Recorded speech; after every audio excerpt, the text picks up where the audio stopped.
It's okay. Off your mind. It's okay. She off your mind.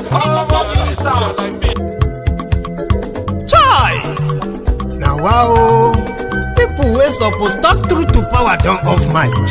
And if we talk, now 500,000 they go summer us call them hate speech. But fear not, Maiyegun don't come. Ingo torchlight every corner, nooks and cranny of all these bad people where they spoil our country.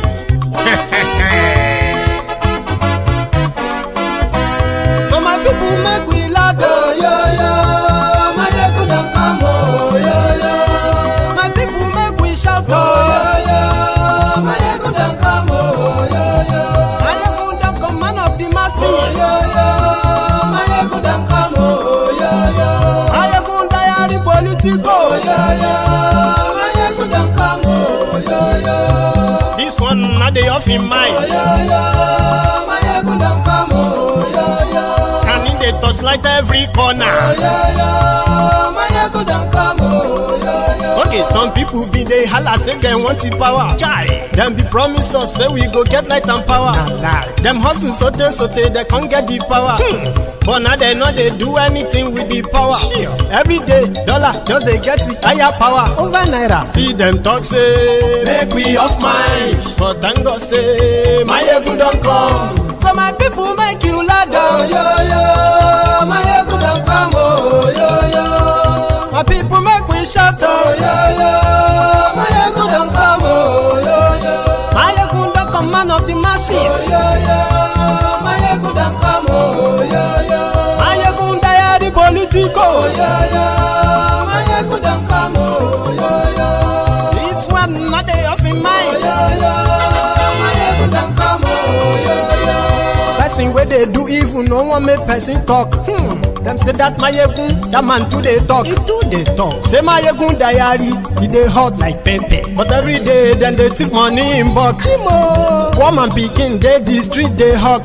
Still them talk say, make we no talk. But thank God say, Maiyegun don't come. So my people make you laugh, oh yo yo.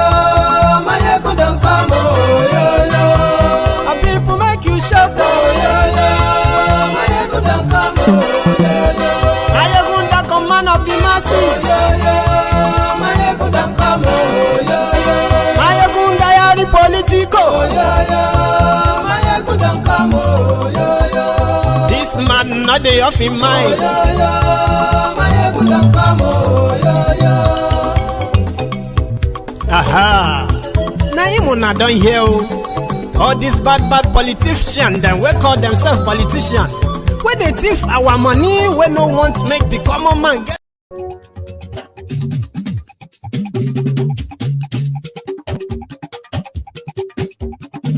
Maiyegun lawa mo, la mo do. Maiyegun diary, number one. Hello there. Maiyegun lawa mo, la mo do. Maiyegun diary, number one. Good morning to you, good afternoon to you, and good evening to you from wherever you are watching from. This is Maiyegun Live.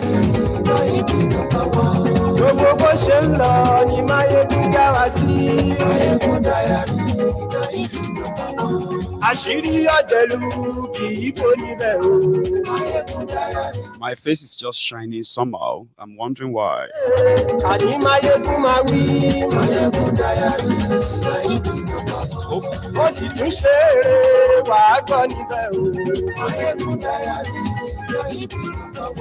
Maiyegun diary politico.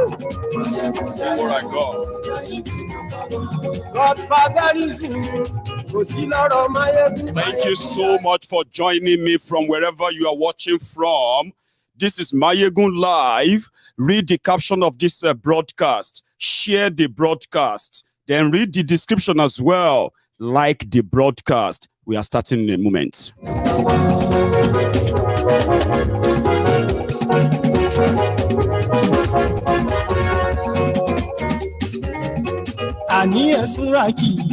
Maiyegun ti dé. Maiyegun ti dé. Ọ̀jẹ̀lú ẹ̀ súnra kì. Maiyegun ti dé. And yes, you like lórí Facebook. And yes, you like lórí YouTube. And yes, you like ọba bá gbé wúrẹ́. And yes, you like ijó ìgbádìyẹ. And yes, you like Presido bá rúfin o. And yes, you like gómìnà gbówó jẹ. Thank you so much. And yes, you like ọlọ́pàá tí ń darí bá. And yes, you like aṣòfin tí ń rúfin o. And yes, you like òkúra olóṣèlú. Thank you so much, and I'm so sorry that it's kind of unusual the way I usually start. First, we are starting late, and secondly, I am still kind of doing some connections just before we get started. I got my camera. Yes, my 3,200 pounds camera. It is the one on the side. If you are watching on YouTube, don't worry, I'll take it off. I just want you to see it. I haven't done any setting on it. Now, what you need to do for me right now is this. Today, they were doing the inaugural lecture. Inaugural lecture is where the president-elect and the vice president-elect would be lectured on what is expected of them. You get what I mean? What is expected of the incoming government? The outgoing one will talk about what they have done. The incoming will be kind of lectured, sort of like advised. However, today, as part of what do they call that thing again? Is this ceremony? Well, inauguration or swearing in, ceremony. Tinubu was missing today. Again, maybe you have to get used to that, especially a lot of you who have who survived Buhari. So Shettima was on seat. Uhuru Kenyatta, that is the former president of Kenya, was on hand, and all his message, advice, and all that he wanted to say to Tinubu, he had to say them through Shettima. Also today, Shettima himself came out and he said, because of the fear of Islamization, that a lot of Nigerians are publicly professing their fear for what will become of Nigeria, especially the Muslim ticket, with a drug lord and then a Boko Haram sympathizer in charge. So Shettima came out today and he said, listen, guys, we understand that you are scared of us, you are afraid. But just so you know that we have no plan for any Islamization. If you are kind of worried about me, my chief security officer, that's Shettima now, just give me 1 second. I'm going to pop you all on hold for a moment, just some quick. Meanwhile, I'll let you go listen to this. I'll be back in a minute or two. Don't go anywhere.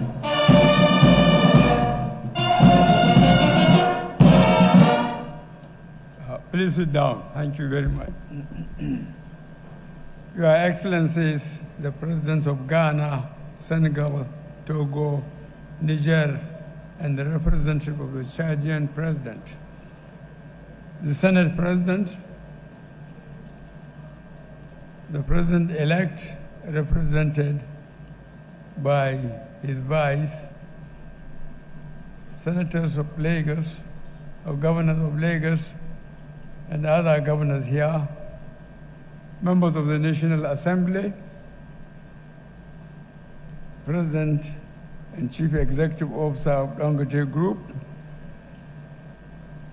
traditional rulers here present, invited guests, ladies and gentlemen. I'm delighted to be here this morning or this afternoon to commission.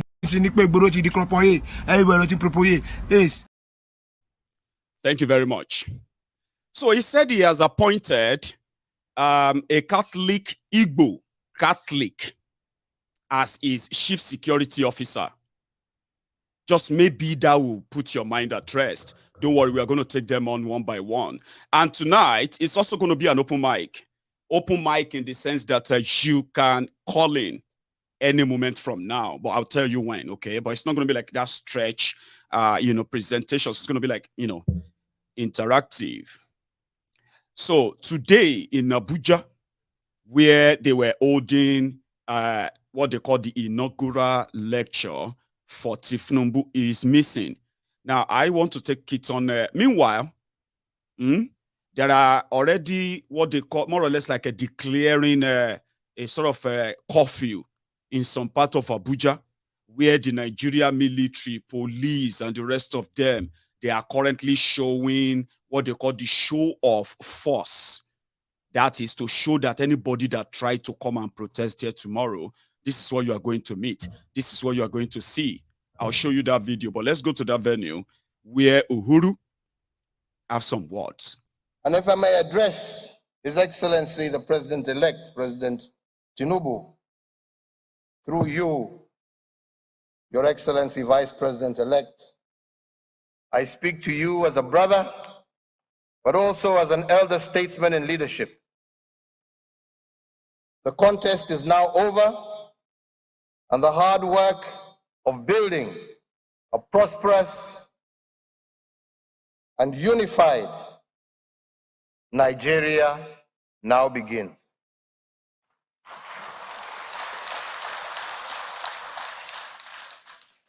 Upon assuming the office of president, you would be wise to transcend from the tactical politics of an election and assume your role as Nigeria's vision bearer.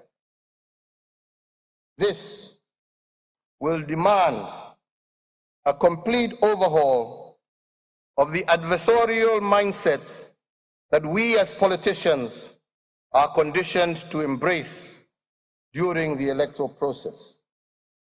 As president, you must learn very quickly to lead those who love you and those who loathe you with equal passion and commitment, because you are now the father of all.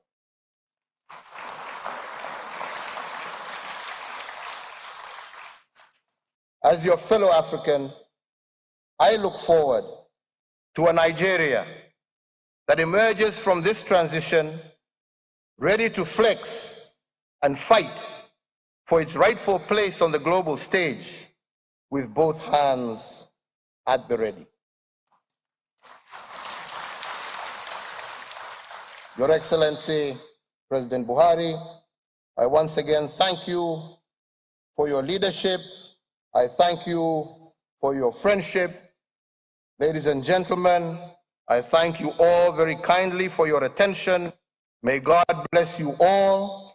May God bless the Federal Republic of Nigeria. You know, the picture of when you have in Africa, right? So they build an image that anybody who is, if you become a governor, for example, they have to build this fatherly figure around you. They make you believe that you are now father to everybody. Do you understand? So therefore, even everybody will have to like address you and treat you like you are their father, something like that, even if you are treating them horrible with your policies and all that. So that's the kind of picture Kenyatta is also painting there. But let's go listen to the Shettima before we get onto that of Buhari. Then I will open the line at some point. Then we'll begin to have our interaction. Are you even ready? The courts have not been able to stop the inauguration of Kolu. So on Monday, by 10 a.m., on Monday, the 29th of May, it will be sworn in as your president. How many of you have actually sat down and just imagined it or something? I'm not talking about those of you who have like over-imagined. I'm just saying that now that it is going to happen, I would love to hear from you. A lot of people are already saying, Baba, I'm already executing my own plan B. What is that? You will likely share that with us if you want. Let's go back to that venue where Shettima also spoke. I begin by thanking President Buhari. Ali bin Abi Talib said, power does not change a man, it reveals a man. In 8 years of stewardship, you were subjected to the most cruelest of attacks. You were demonized. You were dehumanized. You were even robbed of your humanity. You are called the brain of Sudan. But never for a single moment did you harass or use any extrajudicial means to extract payments.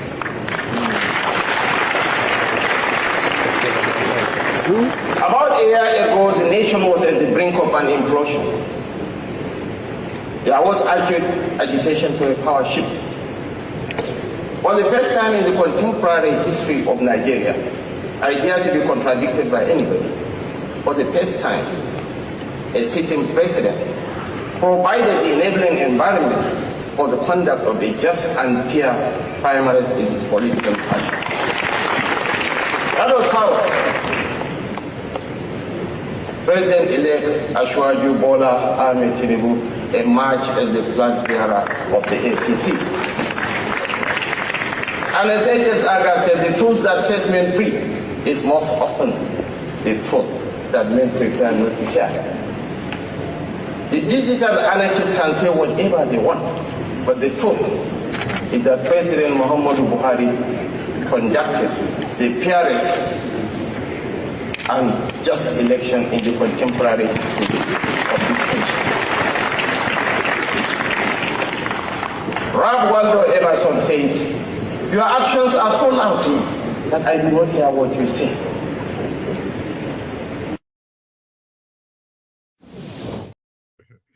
Seriously, how many of you kind of understood what he said?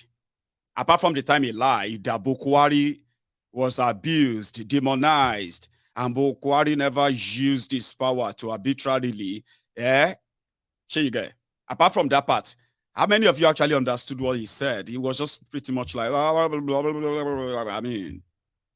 And the guy likes to sound like he's an orator too. He will be quoting, he will be quoting some quotable quotes. Alexander the Great, and all that. Whoa.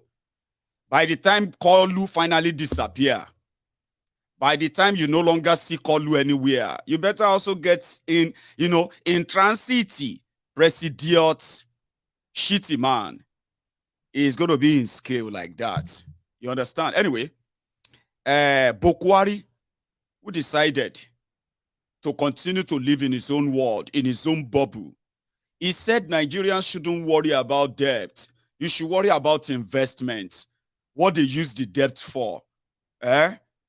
You may not appreciate them today, but you will tomorrow when he is long gone. Anyway, I will replay that clip again, if you don't mind.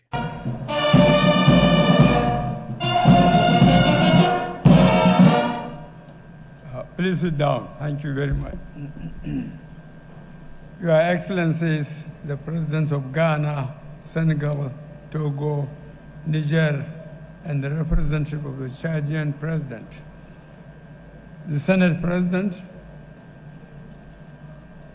the President-elect represented by his vice, Senators of Lagos, of Governors of Lagos, and other governors here, members of the National Assembly, President and Chief Executive Officer of Dangote Group,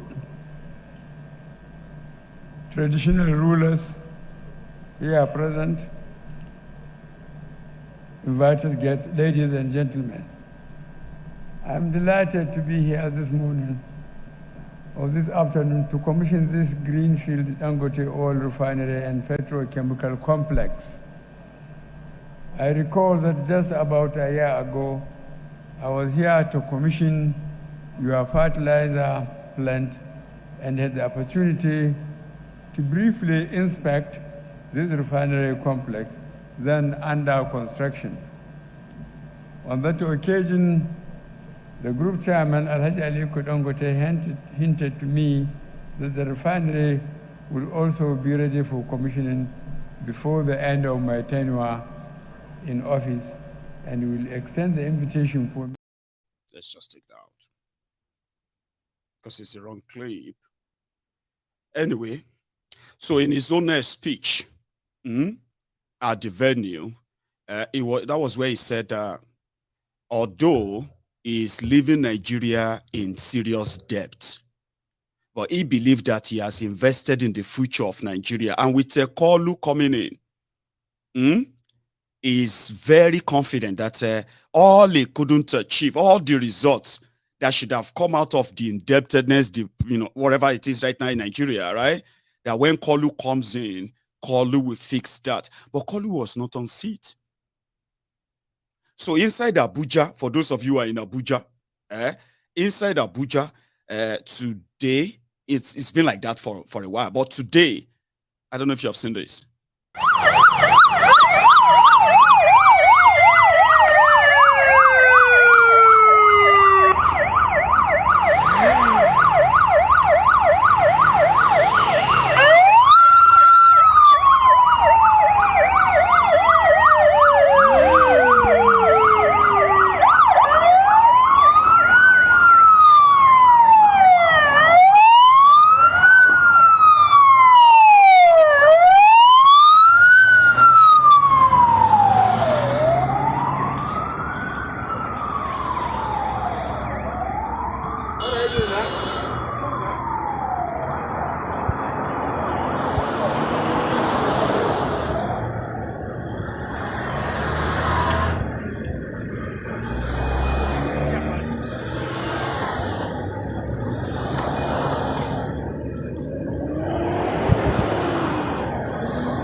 So that is what Abuja looks like. It's like, preparing for, not for inauguration, preparing for war. And it is between the Nigerians that are saying that he is not their president. He is not my president. So this is where the open mic will start. Okay. A lot of you kind of believed, maybe not a lot, but I think a lot of people believe that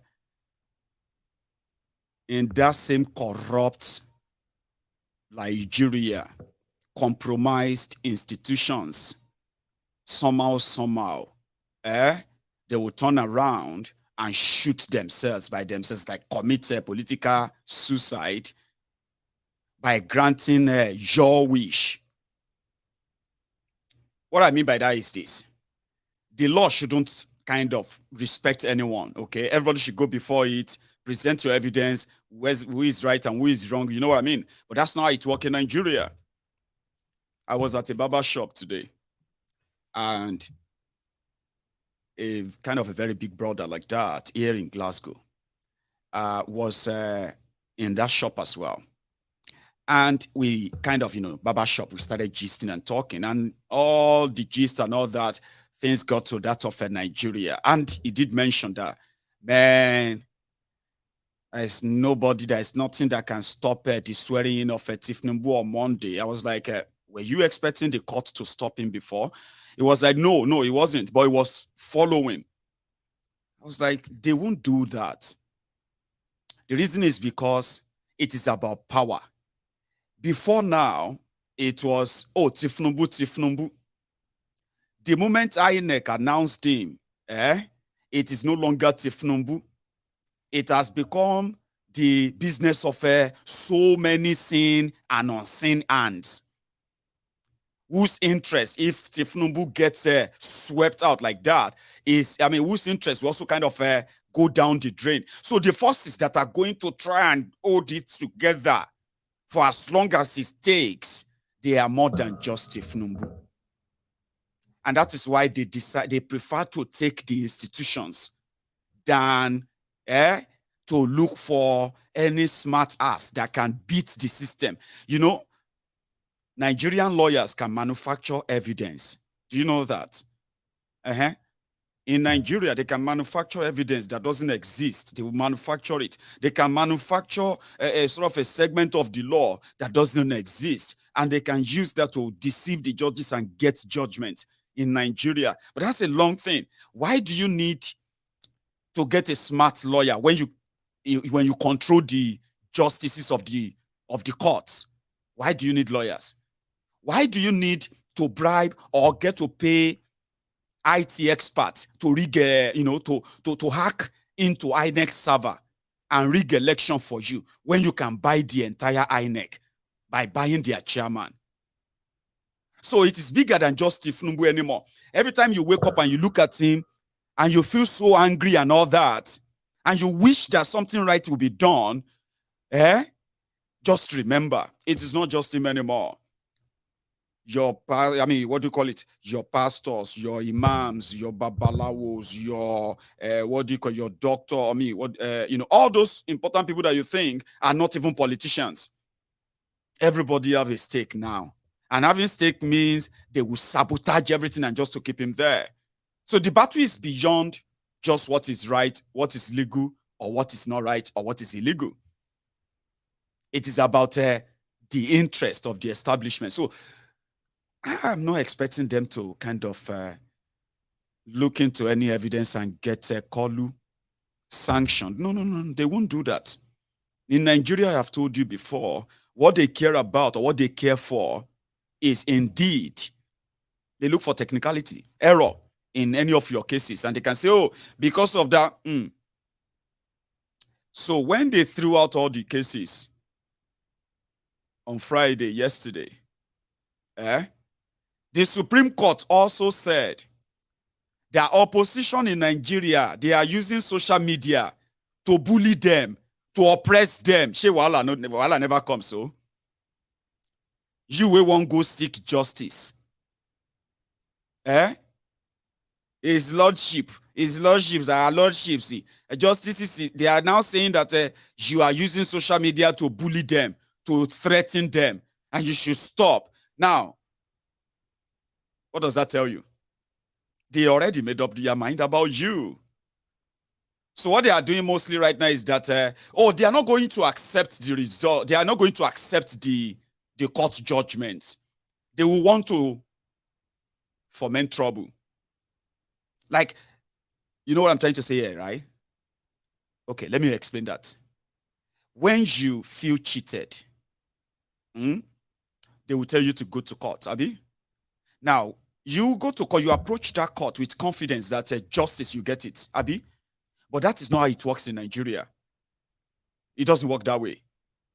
Okay?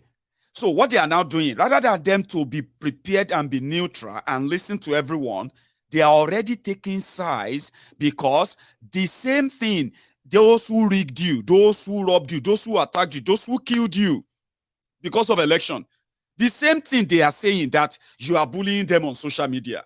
You are using social media to cause problem. You are using social media, you want to use social media to destroy Nigeria. But yet they are the ones attacking you. They are the ones arresting you. They are the ones even threatening you that they will deal with you if you think you are stubborn. But then they turn around and say, hey, look at them, they are using social media to bully us. So what APC and PDP are saying about you is what the Supreme Court is now saying about everybody, opposition. Supreme Court says opposition is using. How did Supreme Court know opposition? How did they know which one is opposition? It's because they've made up their minds. This whole thing is called judicial. Hey, they have a name for it too. Judicial exercise. No, not exercise. Everything that will happen throughout all of this tribunal charade, is just going to be for those who are going to, in the future, they will want to write their thesis or they want to write their project on presidential election tribunal. Sure, you get? It is just pure, you know. So at the end of the day, they need to place you somewhere, because that's why I said they've made up their mind. They are now saying that they believe that you are not going to accept the court judgment because they have seen it on social media. Some of you said the court is going to rob you. And if the court rob you, the next thing is that you will reject that judgment. They are reading the same, and they claim that all those posts on social media, they are threats, as if to say they have intention of ruling against you. Do you understand what I'm saying? The case never starts on a pre-hearing then they evidence and everything have not been submitted. But the justices that will listen to everything are kind of worried because of your activities on social media, because they believe that if they rule against Obi, for example, you are not going to accept it. You're not going to accept the court. And if you are not going to accept the judgment of the court, because you didn't accept the result announced by INEC, because you didn't accept the result announced by INEC, now there is no certainty that you're going to accept the announcement of the court, judgment of the court. So they are now worried that what will happen next if you don't accept the judgment of the court? Will Nigeria now go up and become lawless? What's going to, they are worried about that. They are not worried about doing their real job. Seriously. Femi Fani-Kayode said, going to court to challenge Tinubu's election is pretty much like what Nzeribe and co did to MKO Abiola in 1993. That's what Femi Fani-Kayode said, though. Femi Fani-Kayode now like turning this into Igbo versus Yoruba. Okay, you rigged the election, or they did an election, and some said they didn't accept the results. A Fulani man is in court, an Igbo man is in court. But Femi Fani-Kayode decided, in order to gaslight the judiciary, in order to bully the judiciary, he came out and he said that they are trying to do MKO Abiola for Tinubu by going to court to challenge the election. That if the court in Nigeria should annul the election of Tinubu, that this is not going to be like MKO Abiola time. The Yorubas will fight. Nigeria will burn. Do you get that? Do you get that language? It is no longer challenging election results in court. It is like they are trying to annul the results. Therefore, putting the judiciary themselves on the pole, saying if you rule against us, that means you are trying to do what Nzeribe did and Babangida did to MKO Abiola, a Yoruba man. Yes, it is called dog whistle. When you say things like that, you are trying to let people be on alert that this is no longer election dispute. It is now ethnic battle or ethnic war. If it goes this way, now war. So if the obedience says, if the court says, no, if the court legitimizes this thing, Nigeria is finished. Democracy is dead. So the judiciary left the likes of Femi Fani-Kayode and they picked on you. It is deliberate. It is to put you in that box, that position they want you to be, so that, like they say, give a dog a bad name and then hang it. I don't know if that even makes any sense to you, because it hasn't happened yet. And this is also like teleprompting. No, not teleprompting. Teleporting, rather. It's like seeing the future that is so close, and part of what the soothsayers are unable to really define, even for the power mongers, the establishment themselves. Yeah? So, on Monday, to those of you who are going to be out there. I would like to take your calls. I would like to know what is going on right there in your mind. I don't believe in their judiciary. The entire system is compromised. Even though they told you to go there, even though you are there, I can sit down here and tell you one by one how the entire case is already sabotaged before they even call it up on the 30th of May. But like I've promised, I am not going to be the one that will be like the killjoy, the one that will kind of make it so obvious. Yeah? To the point that I will be like, I'm discouraging you from having a little or what have you hope.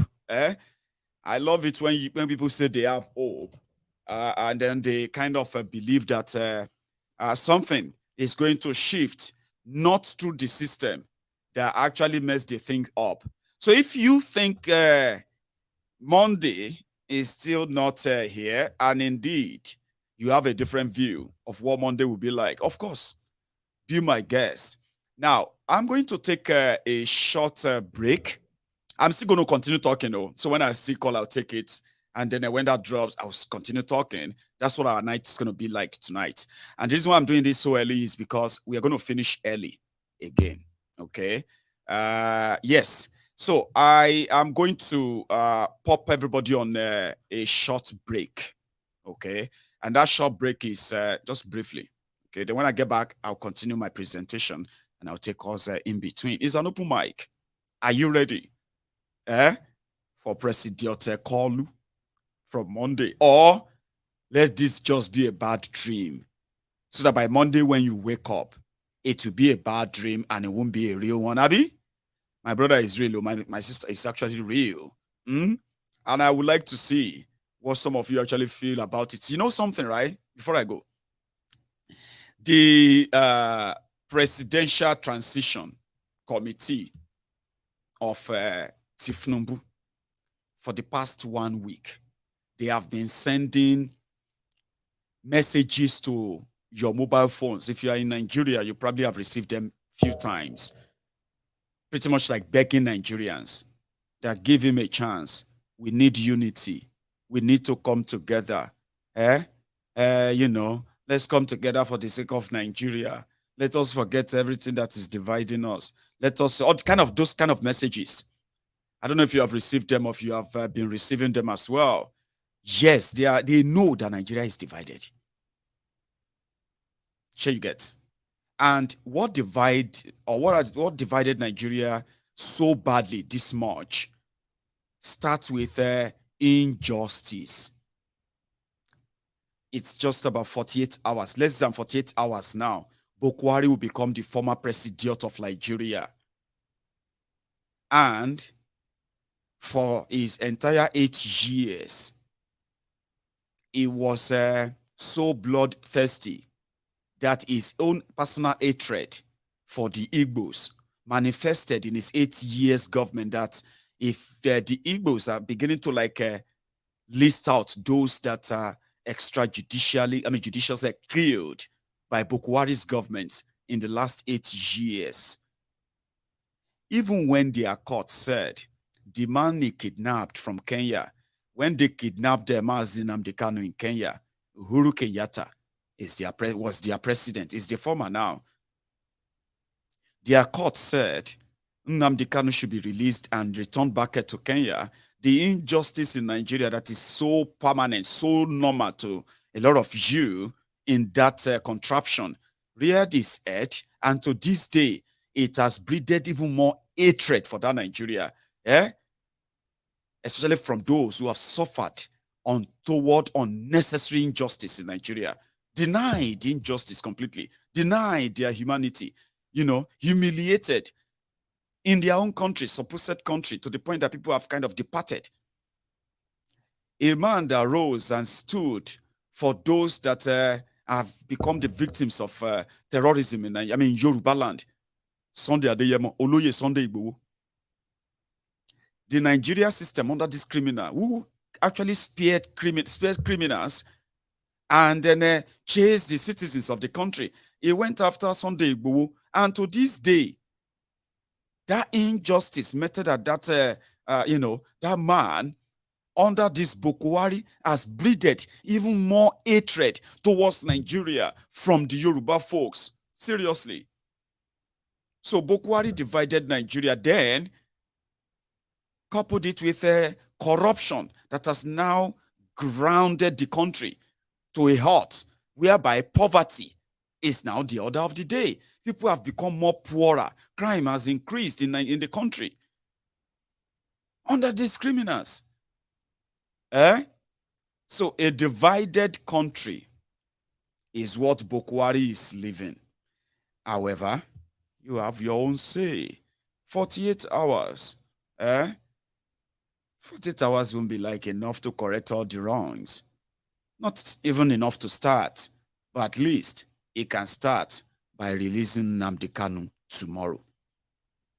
Because currently Nnamdi Kanu is actually, Mazi Nnamdi Kanu is currently in detention, illegally. The court released him twice. And Buhari's Malamu decided to keep him illegally. And there are thousands of Nigerians like that have been locked up illegally. Injustice is the bane of development of Nigeria. And a lot of people are now asking, they want to opt out. We want to opt out. Let's leave and all that. Don't worry. I'll come back and take us now, okay? I'll go mix my tea. That's why I'm taking a break, okay? And also, just before I go, again, I want to keep saying, I want to say thank you to every one of us. I got the camera. It came in this evening. I haven't done all the settings, okay? But, Baba, it came with the lens as well. Here you get, and it is brand new. I love it. And I want to say thank you to every one of you that chip in support of this. You know what you did is that I had a plan of getting a new camera, a camera that won't kind of be going off. Here you get, when I'm live. And my intention then was that having to spend over 3 million naira your money in getting a camera, I mean, I've got other expenses as well. So I decided to start putting money away for it. My equipments here are very, very expensive, very, very expensive stuffs here, right?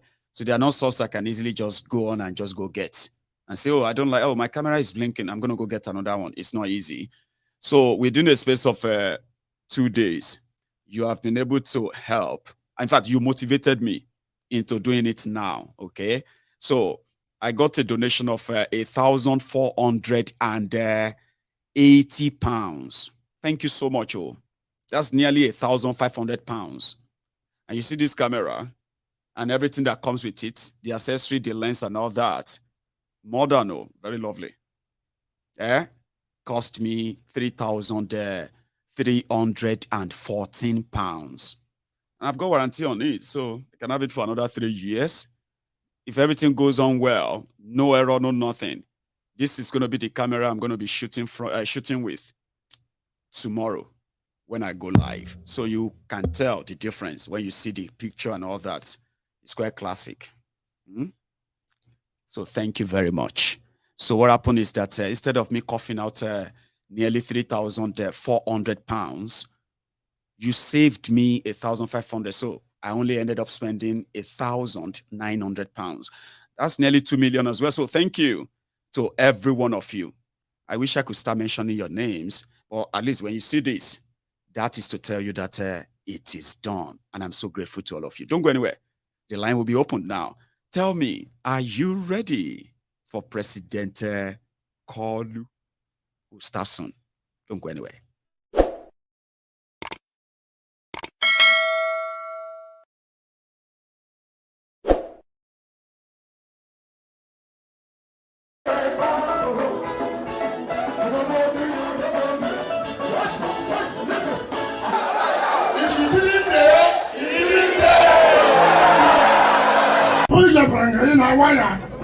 Oh, you joke.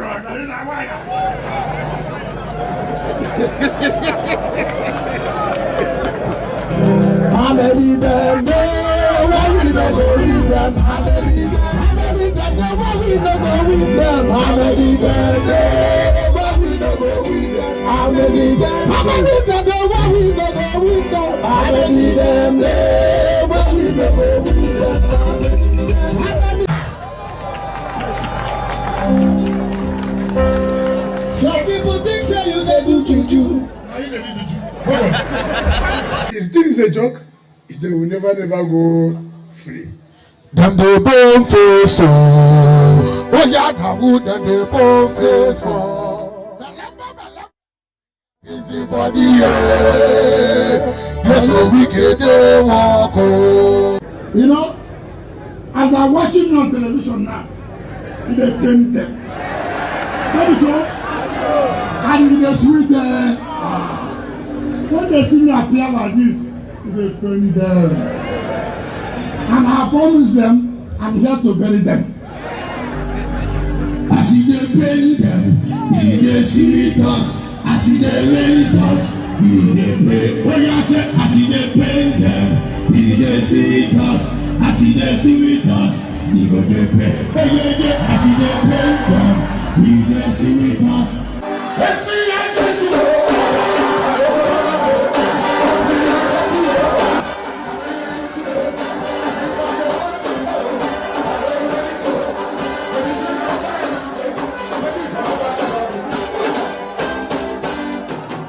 Every morning, every afternoon, every night, weekend, every time, weekend. Weekend is not important. Why are you worried?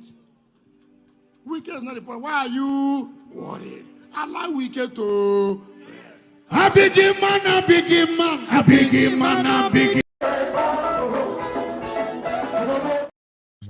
So I have my first caller. Hello there. Hello, Mr. Maiyegun General. Hello, sir. I'm very well. Wow. How are you, sir?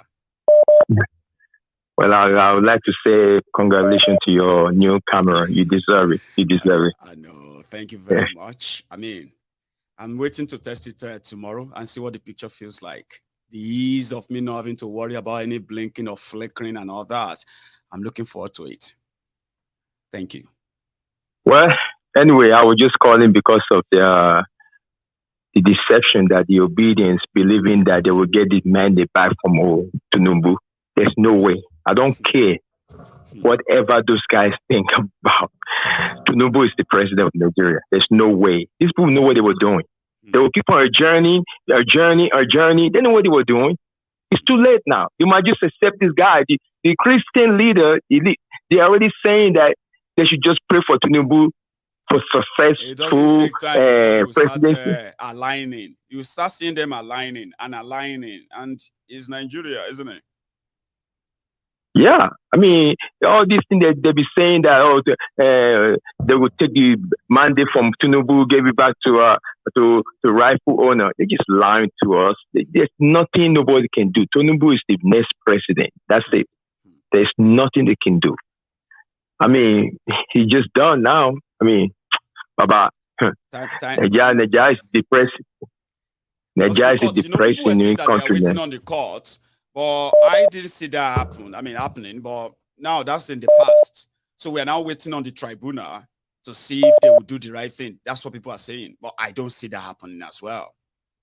It's not going to happen, Mr. Maiyegun. It's not going to happen. That's it. It's done.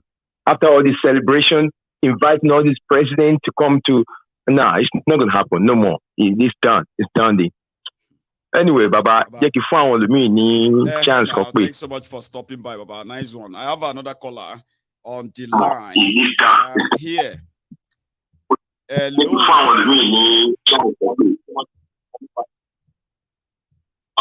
Can you hear me? Okay.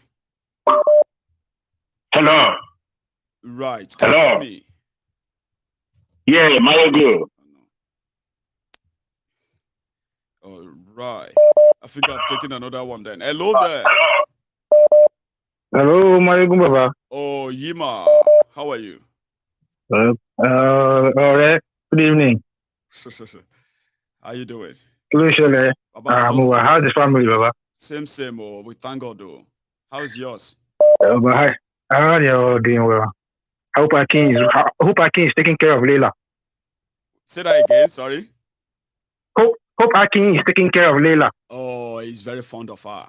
That I can attest to. Trust me, he's all over her. Well, thanks for asking anyway. Baba. Good lad. Baba, let's go to the matter at hand. Oh, yeah, now. It is now game over. Abi? Well, I'm not game saying over. that. I'm not saying that if we are banking on if the people are still banking on the courts, then I don't see that happening. You know. Baba, you are not saying it. Me, I'm saying it. It is game over. It is game over. From the word get-go, they were only just using you lots to play a game that they will put their man Kolo in. They said, go and get PVC, you got PVC. They say, pick a party, you pick a party. They say, pick a candidate, you pick a candidate. They say, go out and vote. You saw what happened during the day that you wanted to go and vote. Now they've announced Kolo. You think the judges or the court or the judiciary in Nigeria, Nigeria is messed up. Nigeria is messed up. I don't know that lady that there was a lady you played like 2 days ago on Andrew Kibe's show that was blasting Nigerians. Mm-hmm. Saying that Nigerians are always trying to say, don't let us expose our dirty in public. Yeah. Let's not. Talking about shit. Yeah. Baba, what that woman said, that woman was correct. The whole world knows what Nigeria and what Nigerians are. So there's no need for you to start claiming, oh, you want to cover this thing, cover that. No. People know what's going on in Nigeria. The whole world knows what's going on in Nigeria. As for me, I've already told you, I signed out on them. Anything we want to happen to them, make it happen to them. If they want to suffer, make them suffer. If they want to enjoy, make them enjoy. If they want, let them just do what they want to do. We'll just say, because, man, look for far. I always said it that we that are living outside, we are living in exile. That's right. We will not go home soon, anytime soon. And even if you do, you will go. Even if you do go home, you will be afraid because you know what's going to happen. So let us all enjoy our exile. Just because they tell you, Baba. You know what I mean? You don't deserve to be free. Anyway. I tell you, we should enjoy it. I got David's book. David wrote a book and they call it The Jungle, right? So I got the book just yesterday, and I kind of read something that will jot you.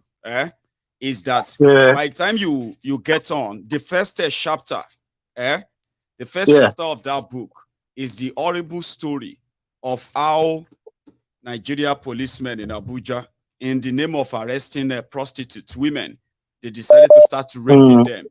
In fact, using a bottle to rape some women that couldn't pay them. Those who could pay them, they released them that night. It was horrible. The jungle. Anyway, Jima, talking about Nigeria, we'll be loving Nigeria from abroad. Thank you so much. Well done, sir. Nice one. So I have another. What is your preparation? Because you see, even those who are in Nigeria, they know what they are facing. They can face what they are facing. But those of you who are outside Nigeria, who feels like, but I'm not there anyway, there are some stigma that will also kind of come on all of us. Pablo Escobar, the president of Nigeria. Are you ready? Hello there. Yeah, Maiyegun. Yes, sir. How are you? Hello, Maiyegun. Yeah, how are you? Good evening. Good evening, sir. How you been? Happy weekend to you. I know. Happy weekend to you too. Thanks for. I didn't know what happened the last time. So the line was like pretty much we were talking over ourselves. Yeah, the line cut off. Nice to see you. Nice to talk to you. Mm-hmm. Right. Maiyegun, we're on the right track. It is not the game. This is what is wrong with Nigerians. The game is not over. It is not over. The game is not over. The game will not be over. Yeah? A criminal is a criminal. No matter wherever you go, a criminal is a criminal. Today might be today might be Tinubu. Today could be anybody. Let's start from this man, Femi Kayode. Yeah, yes. I knew that guy was a very dodgy, sneaky, bad human being, and you can see it obviously that the guy is very repulsive. I know politics is a dirty game if you want to take it that way, but not to that extent. He's a set-up guy. He's the one when he went to Nnamdi Kanu that time, tried to play a good role. He was all setting him up that time. And this Femi Kayode is talking, trying to bring narrative for Igbo, Yoruba. It's a lie. And he's a man who married an Igbo woman. He has an Igbo blood in his own family, in his own. He's the one. Children. It's a triplet, a bit twins, of course. Exactly. And he's coming to talking rubbish, actually talking nonsense. Yeah. Do you know what happened? Where Tinubu failed? That the game is not over. Where he failed, they think they can bring this in as Yoruba Igbo. No, it's not. The people who are against Tinubu are not even Igbo. It's about fighting Tinubu that they don't want him. How many do you know that the elite, some elite in Yoruba land, intelligent, wise, political, fundamental political people with political knowledge who wants to move Nigeria in a very solid direction, who knows Tinubu from childhood, knows that this man is not good for nobody. All right? But what they don't understand, the game is not over. I repeat again, the game is not over. This Fulani Caliphate. It's not going to even end in court then? No, let me tell you, my brother. This Fulani Caliphate think they are very smart. But, you know, he can be smart. He can be smart to a certain extent. Right. Then later everything will come out. Because they're very good in doing this game. All this from 1960. They are very good in doing it. However, you see, when they are today, they will jump with Igbo, put an alliance with Igbo. When it doesn't favor them, they jump alliance with Yoruba. They play one against another to control the power, to control the resources. I've told you several times, if there was no oil in Nigeria, Nigeria will not be together by now. We know that for a fact. That Nigeria would have ended long time ago. So it's all about sharing resources. But it has come to the extent that the oil has finished. They're not even longer sharing oil money. They borrow money on top of your head and your grandchildren. It's not oil money anymore. They are using Nigeria to mortgage, taking money. Anybody who loves Nigeria will not be squandering Nigerian money like that. Will not be borrowing money like that. The Fulani Caliphate do not love Nigeria. All right? Well, they know they don't love Nigeria. Those who love Nigeria are those who want to move Nigeria forward. Because if they love Nigeria, if they have love for Nigeria, they will not do that. No, they will never do that way, of course. That's what I'm trying to tell you now. The game is not over. What I'm telling you, the game is not over. The Igbos will suffer the loss. Yeah, will suffer the loss during civil war from 67 to 70. Yeah, after the war, they raped our women, they captured them by force. They took them to their land. They do all whatever they do. But now, the truth has been revealed to Nigerians. The Nigerians have come down to understand that Igbos are no longer, I repeat again, Igbos are no longer the problem of Nigeria. The problem of Nigeria is people who want to clear the resources. 2 days ago, there was a man, what was it? They call him the man who was campaigning, protecting for APC, Dokubaro, whatever they call him. Sorry. Yes, I look at this man. Okay, how on earth can a man like this be so stupid? You stay in your father's land where you were born. You grew up in that land. Somebody from Sokoto, somebody from Borno to come to your father's land and telling you how you can tap the resources that belongs to you and pollute your land. You cannot, your mother, your father, your grandfather, your grandmother cannot go to the farm and farm the land. And that man will be in Sokoto telling you how your oil in your father, where they born you, how that land no longer belongs to you, it belongs to him. And he has the whole oil ring, oil well in your own father's land. I'm going to take another call now, by the way. So thank you so much for all of that because of our time. Okay, thank you so much. Here, I have another call on the line. Hello there.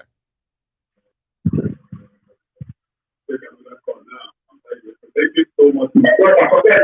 Hello. Okay. Hello, can you hear me? Yeah. Somebody is there listening to their TV instead of kind of listening to your phone. Hello there. The general himself. Yes, sir. How are you? My name is Emeka Ugochukwu. This is my first time calling. Sir Emeka. But I have all Ugochukwu, yes. I have always followed. I have always since 2014, 2012, God knows. God bless you. First of all, I say here, I wish you happy birthday, whether it was today, whether it was yesterday, whether it's yet to come. Thank you. I am calling to wish you the very best, thanks, both in your personal life and in that of your family, both immediate and extended. Thank you. Thank you. There is the consistency which is missing in Nigeria and in Nigerians. We start something and then we get distracted. We either fall down due to our religion, due to our tribe, or due to people say, go this way. Maiyegun, you have shown consistency. May God keep you. Amen. May God protect you. May God continue to direct you. Amen. It is something that is missing in Nigeria. It is something that is missing in our politics. We refuse to call evil for what it is. We try to romanticize it. We try to give it a different name. But Maiyegun, you have been consistent. Thank you. You know, there are so many people who said outfit like this during that PDP time. Good luck, Jonathan. Everybody was attacking and attacking. You have been there. You have been calling out whether it's APC, whether it is AC that metamorphosed into ACN and whatever. You've been calling all of them out, calling Good Luck Jonathan out for their felling Obasanjo. You have been consistent. God bless you. Maiyegun, your consistency, God will never desert you and your family. Amen. In your moment of need, for standing up for the truth, God will always stand up for the truth for you and for your family. Amen. Oh, your generation shall never suffer shame. They will never suffer humiliation. Amen. God will make people that will stand up for the truth for them. Amen. I don't have much. I don't want to contribute to the Nigerian madness. For me, as an Igbo person, yes, sir. Peter Obi was not supposed to get into this because he was supposed to understand where his people are and the problem they've been going through. What Nnamdi Kanu is going through, what did Nnamdi Kanu do that he is there today? What did Nnamdi Kanu do? Nothing. Now, there is no governor in the north of Nigeria that is calling out Sheikh Gumi and all the myriad of terrorists that they have. And to credit to the Yoruba political class too, nobody there ever rose to speak against Oloyiboho. Nobody, because they understood what their fight is for. If you don't stand up for your people, these marauders are invading everywhere and using the government to do what they are doing. It's a cover up. But unfortunately, the Igbo class, the supposed all too know people, are there. All they want is just a plate of even Freddy Nono, and then they sell. Just a seat at the table. You know, they don't care if their people are bleeding. Unfortunately, they don't care. They don't care. Now you tell them you kill 20 people in Enugu. The other guy there is already on his way to Abuja to ask for a little peanut. Yes. You know, so your consistency, my brother, I wouldn't want to take too much time of other people. I commend your consistency. The way you have maintained it, the way you have held this touch, may God continue to bear the light for you wherever you go. It is well with you. Thank you so much. It is well with you. It is well with you. Amen. Yeah. And with you too. Remain blessed. All the best. Right. Please, Don't make this. Thank you, my brother. Stop by all the time to us. Now that I've been able to break through, yes. If you notice, I've been calling and leaving voice notes even when you're not on. But now that I managed to run into it now, I think I'll keep it up. But may God bless you. I appreciate what you're doing. I appreciate what you're doing. Thank you, sir. Yeah, have a good one. Okay. You see, there are voices. There are so many of you who are just silent watchers. Hello, can you hear me? Hello there. Yes, hello, can you hear me? Yes, sir. Loud and clear. Can you hear me too? Okay. No, yes, I can hear you. This is the first time I'm watching your show. Oh, first time. Yes, yeah, I'm actually a bit disappointed in the way that you are talking about the judiciary. I think that it's not right. Sorry, yes, the way you're talking about the judiciary. Yeah, sorry. I want you to kind of be able to present yourself very well, right? Go on. My name is Mohammed. Yeah. My name is Mohammed. I'm calling My name is Mohammed. Yes. I'm calling from Abuja. Oh, from Abuja. I'm watching you on YouTube in Abuja. That's amazing. You might need to mute that broadcast so that you can continue to speak. I want to hear you. You don't like the way I've muted you. Yeah, go on. I've muted you. I've muted you. Yes. Go on. I don't like the way you are speaking about the judiciary. You what let me ask you a question now, for example. Look at the way things are at this point in time. Look at the status quo. Look at what obtains at this point in time. Now you're telling me that after all this preparation, after all Tinubu has been doing, and Buhari, all these investigations, they've given him GCON, they've given him GCFR, they've done all of that. You're now expecting the judiciary in 6 months' time, after Tinubu has settled down in Aso Rock with his family and all of that, they'll not say it's Peter Obi that won or Atiku that won. They are putting the cart before the horse. Talk about the Senate. Talk about the people that are making these laws. Why don't they finish this election petition tribunal? Why don't they finish the proceedings before he's sworn in? That's what you're supposed to be saying. It's not the judiciary that you'll be talking about. The judges, those guys don't make the laws. Baba, they are just there to interpret it. Mohammed, I know they are just there to interpret it. We are kind of, it's like we are asking for the same thing here. Okay, you know, a lot of people were saying that ordinarily, this issue of who won or who didn't win and all of that before swearing in, that Nigeria should be able to settle all of that. You know, me and you can't do that. It's those who are in the line of lawmaking, and like you said, right? You are right. It is not the judiciary. Yes, what you need to understand is that these judges, they are Nigerians like me and you. The judiciary, they are like Nigerians like me and you. They themselves, they don't like what is going on, but they are handicapped. That's just my point. I don't like. But the one I actually want to add to Mohammed, hang on, so that we can have it like a normal chat, because I love your point. I do. Okay, but here is something, right? The judiciary, they are just there to interpret. Okay, and the law is above everybody. You ask a question like, what would we expect the judiciary to do when Tinubu have been sworn in, he's been there with his family, he's already settled in, you know what I mean? But if the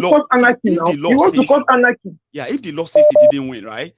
Do you know that the law will damn any consequences and they will kick him out of there just like that? That's what the law should be. But you know it won't happen because, like you said.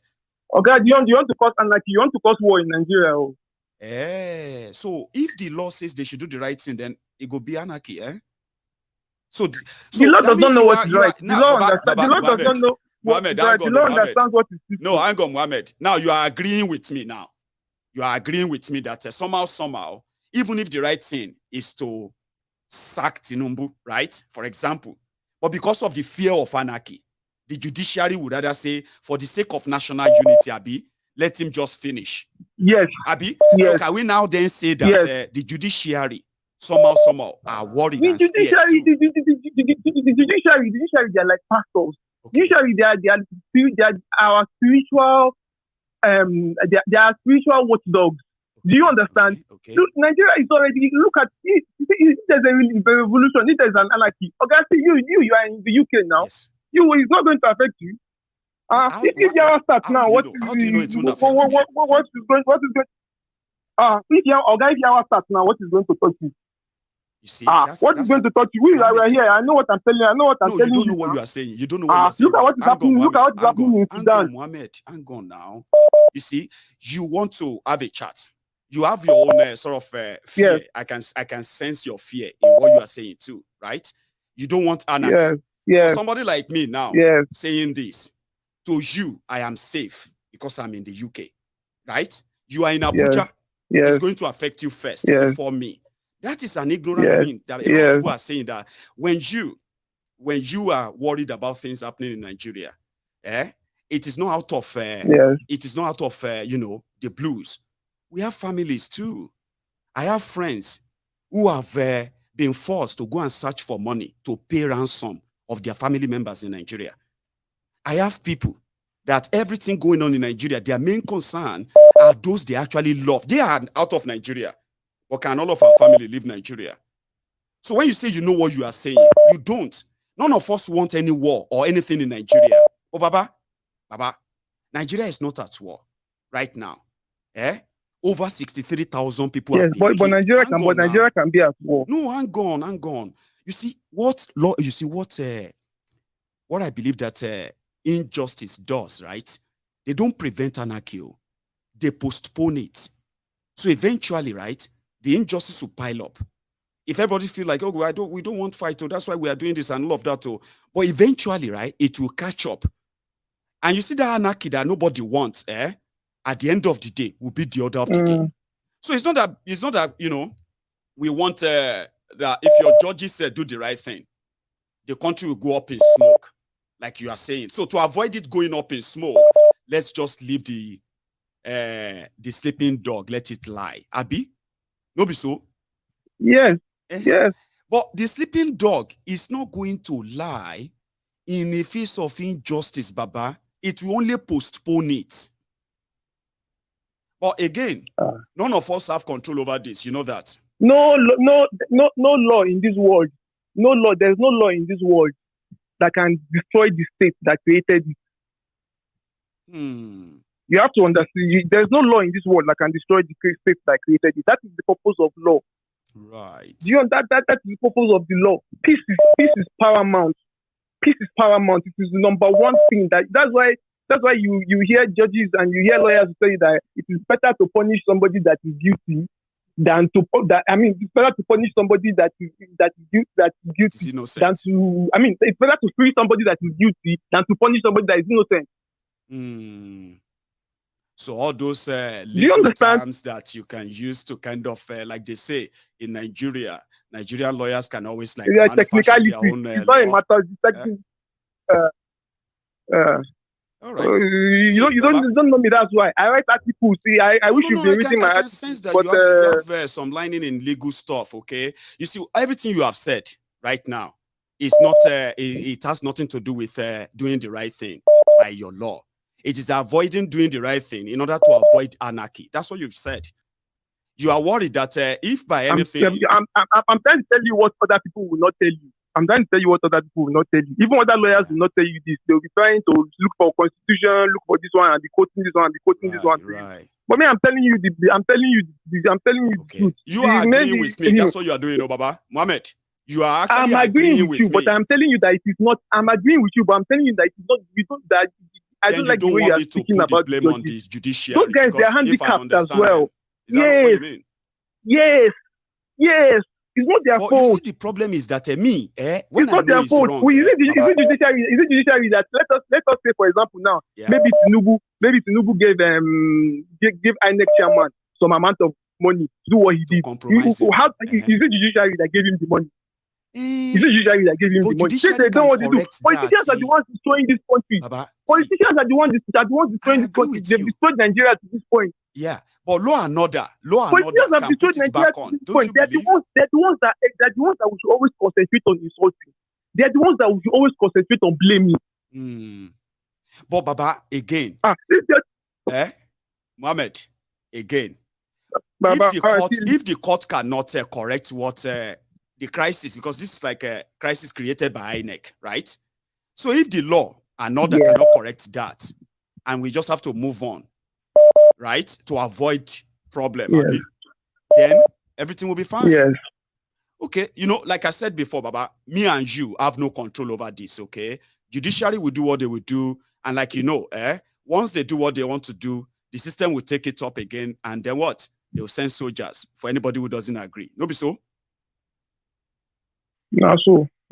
So let's hope that the judiciary will save the day. Because it's like, it's out of our hands. Not in my hand, not in yours. Or we can continue talking about it. Anyway. Yes. Baba, thank you so much. Yes. You'll have a good one, okay? Now, I like that, and I wish we could kind of understand ourselves better. But Mohammed, thanks for calling in. And then directly agreeing with me that the judiciary, for the sake of peace, they would rather let Tinubu continue. That's what he did. Hello, sir. Hello, my brother. I am just so pissed off now. I am just so I can't believe what I just heard now. Okay. Did you see how this is the reason trying to make it a little bit clear? No. I hope you're listening. Whatever you call your name, Mohammed Muppet. I'll call him a Muppet. I hope you're listening. See, you know what, Baba, hang on. No matter how upset you are, right? Remember that you can disagree with people. Tell them you disagree with them. Okay. All right. But okay, that's fine. Okay, that's fine. Okay, that's fine. Okay, that's fine. Thank you. Yeah, that's fine. Now, what he's saying to me is, if somebody steals my car and I find out, I have all the evidence that he's stolen my car, and I cost him and then I report to the police and go to court, and I would say because of anarchy, we should just let it go, let him continue driving my car. Peace. That is crazy. It is. Now, do you know what Tinubu and his gang has done? They not only stole the mandate, but they ripped our democracy. They set aside our constitution. Now, if right now Tinubu being there is going to be, it seems very likely that he's going to be sworn in as a president. If Tinubu gets sworn in on the 29th, it means Nigeria has no constitution.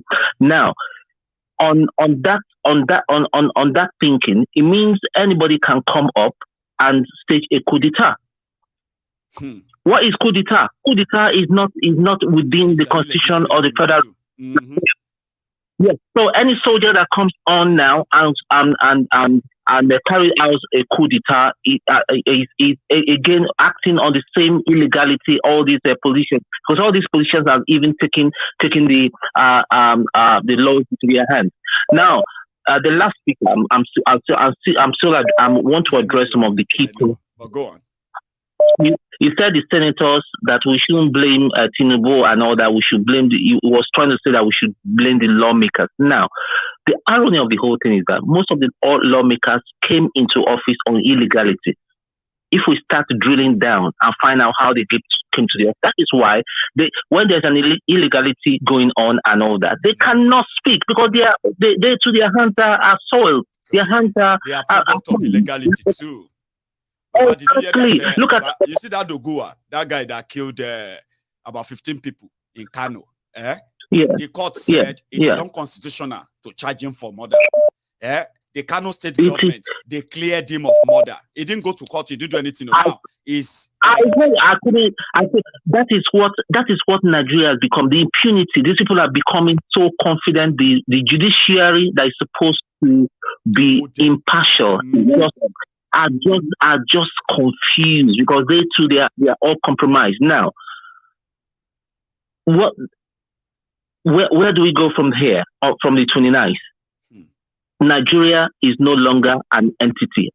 If anybody breaks the law, they should not bring up the constitution and say, "Hey, you are broken the law," because Tinubu and his gang and the cabal, the northern cabal, are actually desecrated on the on our constitution. So therefore, let anything happen. It's whatever we seem right. Now, addressing further, when IPOB came up to defend themselves, they called them terrorists. Yes. They sent soldiers to Nnamdi Kanu's village and all that, and called it whatever operation they called it. They killed a lot of people. Python dance. Yeah, Python dance. Till today, is that because people, a set of people are asking that they need to leave, they want to leave Nigeria because of marginalization and all that. What offense did the Igbos commit? Oloye Igboho and all that, they went to his house. Thank God for the grace of God, he escaped, because I believe their mission that day was to kill him, to kill the man. Dead or alive, that's what the other was. Dead or alive, bring him to Abuja. Yes. Exactly. They murdered 2 people. Yes. Till today, nobody has. We're not talking about that. And somebody. Bodies, Baba. Sorry to interrupt you. They are still keeping their bodies. They killed them. On the 1st of July, which is last year, right? When they killed them, they took their bodies. The 2 of them are still with the DSS today. Exactly. Continue. Exactly. And now somebody will tell me he's a writer that he knows that thing that you should Maiyegun, you should stop. But you know, you think this guy has not been. I know. Sometimes when people like that calls in, right, we use the opportunity as well, right, to educate them. It doesn't mean that we're going to change their mind, but for people like them to also kind of say, well, you are welcome. You can call in and speak your mind and see how it is going to be accepted. But Baba, and so we see more.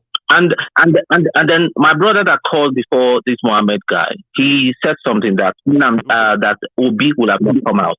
I'll slightly disagree. I understand where he's coming from. Because if Peter Obi did not come out, there will not be this movement, because he spearheaded the movement and all that. And now they now know that Obi is not just Obi. Obi means business, so they can't mess about with him. If in fact, as Tinubu is right now, he's scared. I've never seen where somebody won an election and they are the people that are still protesting. Even till today, they are still protesting and they are afraid. Threatening people as well. Like if you do this with and threatening people. Don't come near the inauguration or don't come to the what is this? So who are you going to rule? To govern them. Are you going to rule over your So who are you going to rule then? Nnamdi Kanu's life, I'm even afraid for his life, because what Tinubu is going to do, because these northern cabal people are the real people that will be ruling Nigeria. What they are going to do with Nnamdi Kanu, I think he's going to cave in, because they want to kill him. They want to kill that poor man for doing nothing, just because he was speaking out for justice. That is my only worry. Baba, thank you so much, for stopping by. Thank you. Again, just calm down. You are still going to hear a lot of people who are going to call tonight. They are going to say things that will probably make you want to call back again, but don't. Okay, that's what it is. This is the beauty of it, where people can speak their mind even when they are not agreeing with us too. So, Baba, I appreciate that. You stay safe. I have another caller on the line. Here, hello there. Hey, I'm gonna. Oh, yeah. Hello there. Hello, Maiyegun. Yes, sir. Hello. Yeah, this is Osagede. Hey, Osagede. Baba, you are a champion. Maiyegun. Facebook. Oh. I've been seeing your comment there. You are like, God will continue to strengthen you. Amen, sir. I really appreciate your effort. Thank you, sir. Hello, this is Osagede. Loud and clear, sir. I can hear you. Go on, sir. I appreciate.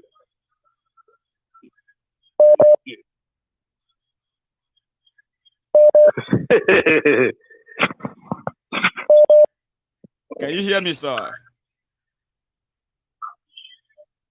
You will need to listen to your phone. You will need to leave this broadcast or mute it so that we can talk. Okay. Yes, sir. Yeah. Continue. So what I'm saying next time. Yes, sir. Is that you have been doing your best. Thank you. You are not being selfish. You are like somebody who sacrificed. And what I want you to believe today. Yeah, I'm listening to my phone. Go ahead, sir. Go on, sir. So what I'm saying is that you are a very good man. Thank you. And God Almighty knows your effort. You see, this government, Buhari government, is more than the Abacha. In the sense that no respect for human being. Whoever against them, whoever is against them, they are ready to finish that person. Pata pata. Pata pata. Why am I saying this is that since all these things began, I've been seeing people who have the mind of Nigeria, who are trying to change Nigeria, but they always depress them. For example, Kanu. For example, Igboho. And people who are doing more than what is not expected, they put them in jail. They don't even discuss about them. No. You understand? Because they believe that they are not important in the society. Another thing, when we talk of judiciary, the way judiciary operates in Nigeria is against democracy. Because their function is to say separate. Their function should be between legislature and executive if there's any dispute. And now they are supposed to interpret and give justice. There's no justice in Nigeria. If you remember the other time when we were talking about Sheung, I told you one thing. I said, if I'm in the position of Sheung, I will do more than that. What Sheung did, if ordinary man does it, so it will be easy for that person. And we people that are learned, who understand what law means, we say, what he has done is not good. This is something, this is a good government. We don't say good. This is an institution. We should respect the institution. Who are those people who compose that institution? They are not good people. The outcome of this judiciary, this outcome, it will not stay like that. If anybody believes that, they have achieved their aim, it's a lie. So it's not over. It's not over. It's not yet over. It's not yet over. Like that. Give them 3 to 6 months. They themselves, they will destroy themselves. The anarchy people were thinking that, we don't want anarchy. We don't want war. We don't want anything. The only thing that will solve the problem is anarchy. No reformation. No constitution. No supremacy of the law. Why do we need to have constitution? Because we believe that man is wolf to man. Why people believe that we are just human beings? We are like animals. But how do we solve our differences? Then there should be supremacy of the law. That's right. See what obtains. You see what obtains in where you are living, where I'm living, yes, America, UK. Law is supreme. Not that they don't have their own shortcomings. And nobody's above it. But this also nobody's above it. They are above the law. So it's like they've broken all the laws. Yeah. Now they are above it. I told you the other time. I say law is preferable to every individual. That man should be ruled by the best law rather than best man. When everybody has the fear that there is law, they won't misbehave. They won't. Who is Kolu? Who is Buhari? What knowledge do they have? Yeah, they believe that they can do whatever. Nothing will happen. This judgment, I foresee it. I know that they will give it to Tinubu. How can somebody kill 14 people, Dugwa? Nothing done. They've cleared him. If you go out there and say, they clear him. They can somebody, go on, sir. Somebody who is speaking for the interest of the people, they will just arrest him. You will not even know where they carry him to. You won't. Because he can stay there forever. Except somebody come around who become a president, who knows, and raise alarm. Okay, let us reconsider this guy in jail for many years. Nobody. In a democracy, people are suffering. There's no military rule. Democracy, all of this record. Is that what?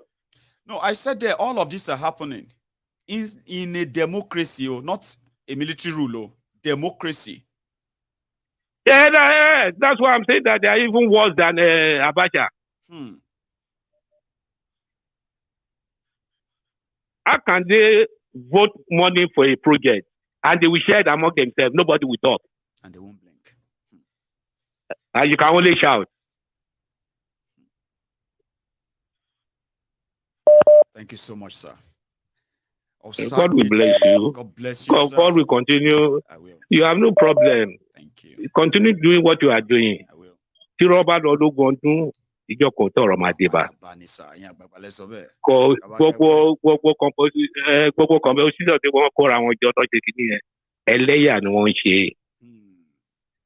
Ẹlẹ́yà ni ẹ máa rí nǹkan tó máa gbẹ̀yìn ẹ̀. Ọlọ́run wà pẹ̀lú ẹ o. Ọlọ́run á tọ́jú àwọn ọmọ ẹ. Wọn ò ní rí ẹ mú. Àwọn náà dáadé ń sọ̀rọ̀ náà wọn ò ní rí wa mú. A máa continue láti máa sọ tọ̀rọ̀. Kò sí nǹkan tó lè ṣe. Dídákẹ́ we continue talking. God bless you. Bye-bye. So I have another caller on the line. If you are still joining, if you are still here with us, I think the Facebook broadcast streaming has been stopped. So if you are on the YouTube channel watching right now, you can still like the broadcast to show that you are here. We are kind of over almost 3,000, but I have a caller. Hello there. Yeah, Maiyegun, how are you doing? This is Fidelis calling from Canada. Fidelis, how are you, sir? Yeah, I'm doing great. I'm doing great. As a matter of fact, I want to first and foremost congratulate you on your new camera. You see, everybody congratulating me, Baba. Thank you. And let me say thank you to all people who actually made that happen. Those who motivated me to go and get it now. Let me say thank you to them too. Yeah, at least the flash will be limited, and then at least your audience will have a good picture forever. of your. It's going to be gone. It's not even limited. Gone. If it's not gone, if I try it tomorrow and I see little or limited, I have been told to return it in 14 days, and get my full money back. Okay. So, Baba, I don't want to see any that's good. Yeah. Yeah, that's good. Thanks so much. All right, so let's go to the topic on hand. I just said to say one or two things, okay? The truth about it is that in our lifetime, for those of us who were able to travel out, we are witnessing, for once, the sinking of Nigeria. That's just it. Right before I would, in fact, advise, yes, for our eyes, I would advise that those who even have their people in Nigeria and all that, if you can, pick them out. Because if you look at, I was told now that almost 50% of the intellectuals are already leaving the country. That is the pre-bet. That's the pre-bet before the child will be born. So they know definitely. And like it's been told, once you kill the constitution, you've opened the country to coup d'etat. You've opened the country to freedom fighters. You've opened the country to agitators. And that's why, to be frank, I have prayed, and to some extent, the reason why God does not even want this guy, Obedient, to be involved now is that this war, I call it war, this war is going to be between the North and the Yorubas.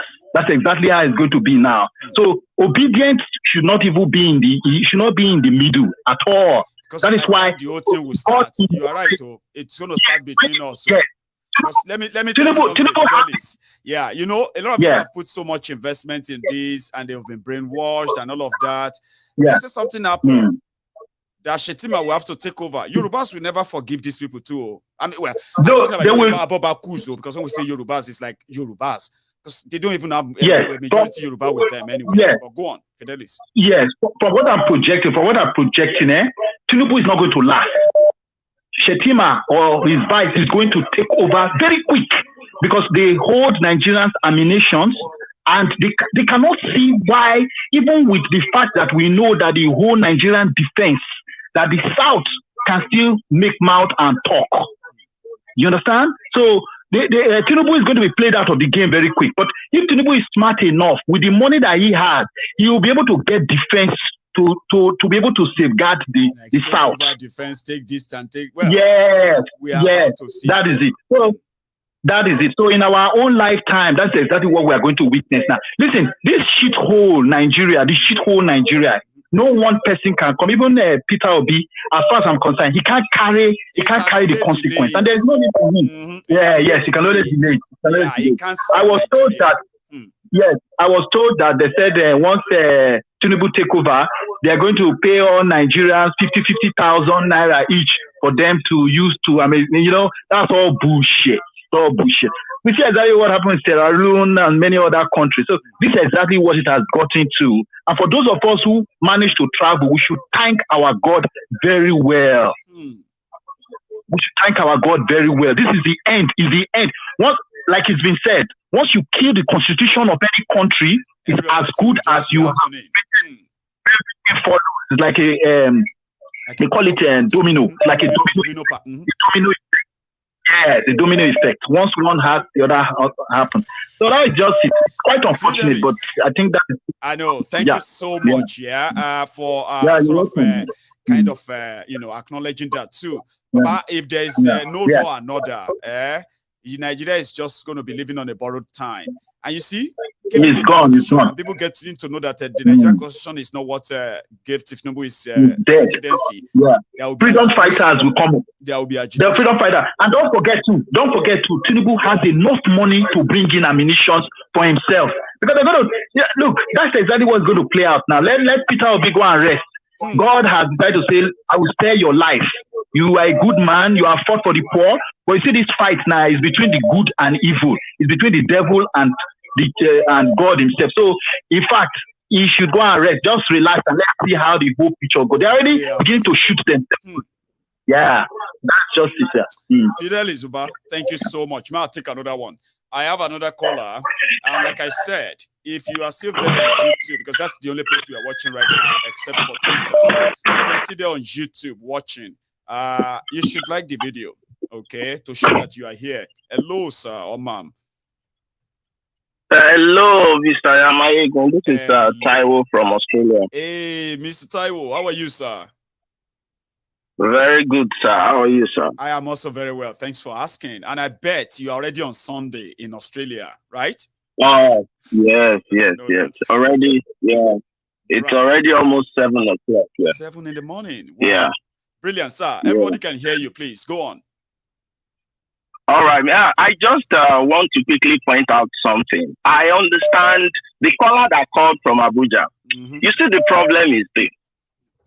I remembered when I went to OAU, how much was I paying for hostel in Angola? You know, the entire speech was less than 1,000 naira. Wow. I'm telling you, throughout. I'm sure, yeah. This was 1999, 1990, 2000. We were paying was it 950 or 750? Can you imagine that? Even when I'm going to school at times, my father will ask me, oh, just 750, you just need 750. 750 for school and for hostel. Now, you see a lot of youth. Now, you know, Nigeria is dominated by a lot of people just below 30, 35. Now, these guys have never seen a working democracy. Never. They don't know how it operates. They've never seen a 24 hours power supply. Never. They don't even know how it should operate. That is why he's talking like that. And so they've remained in this state for so long that they cannot even comprehend how a working democracy should operate. They cannot fathom it. Judiciary being worried of anarchy to do the right thing. If they do the right thing, it will be anarchy. So therefore, they will just avoid it. I'm like, oh my God. That's the mentality back home, no joke. So that is the problem. And this is why these corrupt leaders can manipulate them. Now, why was the democracy actually set up? The judiciary was set up to do check and balances for the executive and the legislature. That is their purpose. Now, if they now say they don't want to do it, because of anarchy, then the democracy will completely collapse. It's dead. What you're actually afraid of, I like what you told. What you're actually afraid of, you're just postponing the evil days. You're postponing it. It will eventually happen. And so the issue at hand. Now you look at Buhari, Obasanjo. These guys, my father told me that he went to UK to study. He just ran back because there was enough job in Nigeria. You know, they enjoyed all this free education. They enjoyed all these things. The guys are the 1949. They enjoyed it. But they do not want these youth to enjoy it. But unfortunately for this younger generation, they do not understand what they are missing. And because they've not experienced it, most of them have not traveled out. Believe me, I can tell you categorically, I spent about 5-6 years in Saudi. Some people, my friends here, when we discuss, we even say, I think this democracy is actually a scam. You see, the countries that even have like a king or something, they operate far better than what is operating in Nigeria. I'm telling you. And their citizens enjoy. But you see these guys, these corrupt guys who have been rotating us in circles. Look at them. From Babangida to Buhari to Obasanjo, we've just been rotating in circles for 63 years. These same guys understand the benefits. They know, but they do not want this younger generation to see. So if they've not leave the shores of Nigeria. You know what somebody told me, Sataiwo, right? That person said that those who are traumatizing our lives, those who have made our life, I'm talking about this generation, right? And the generation before ours. They said those who are making Nigeria a hell for everybody today, they are those generation born in the 40s and 50s and 60s who actually had the best of the best that the era, the time had to offer them, right? And look at them, they are older now. Look at us. Look at them. Look at us. Look at the country. And you know what? Believe me, so this is the issue. And so a lot of people do not understand. And you see, when you were talking about Dangote, I told you I work in the petrochemical. You see this guy? He's just creating a monopoly. I worked in a very big petrochemical company in Saudi. Guess what? Despite the fact that it's a key that is operating it. Check Saudis now. Their citizens enjoy to the limit. But the issue at the end of what is operating, they make sure our foreign refineries does not work, and you are giving money to somebody to monopolize it. You think it's stupid? They make sure it doesn't work. All of them. They know exactly what they are doing. They just against Nigeria. People who did that are supposed to actually be life in jail in a country, a working country. Yes. And it's the judiciary that can actually make that happen. But can that happen? Exactly. And so, unfortunately for that caller, if he doesn't understand, I just want him to travel. Try to travel out a little. Even if you can't go to even the ones that practice democracy. Go to Qatar. Go to even Saudi. Just spend 1 year there and see what is operating. And you see what you guys have been missing. This guy cannot even see a 24-hour power supply. The easiest thing. Do you know when Ghana was celebrating this 20 or 30 years of 24-hour power, Nigeria has been, and they are saying we are going, and Fashola and all the idiots who say they will do it. This guy made sure Nigeria doesn't function. They deliberately make it. And this is why people like this young caller, he's saying, oh, no. This is the same fear that you are trying to conquer in the minds of Nigeria. They are being just brainwashed. And they don't want to leave this circle. Unfortunately, please, Maiyegun, continue to say what you are saying. I will. One day, they will continue to learn.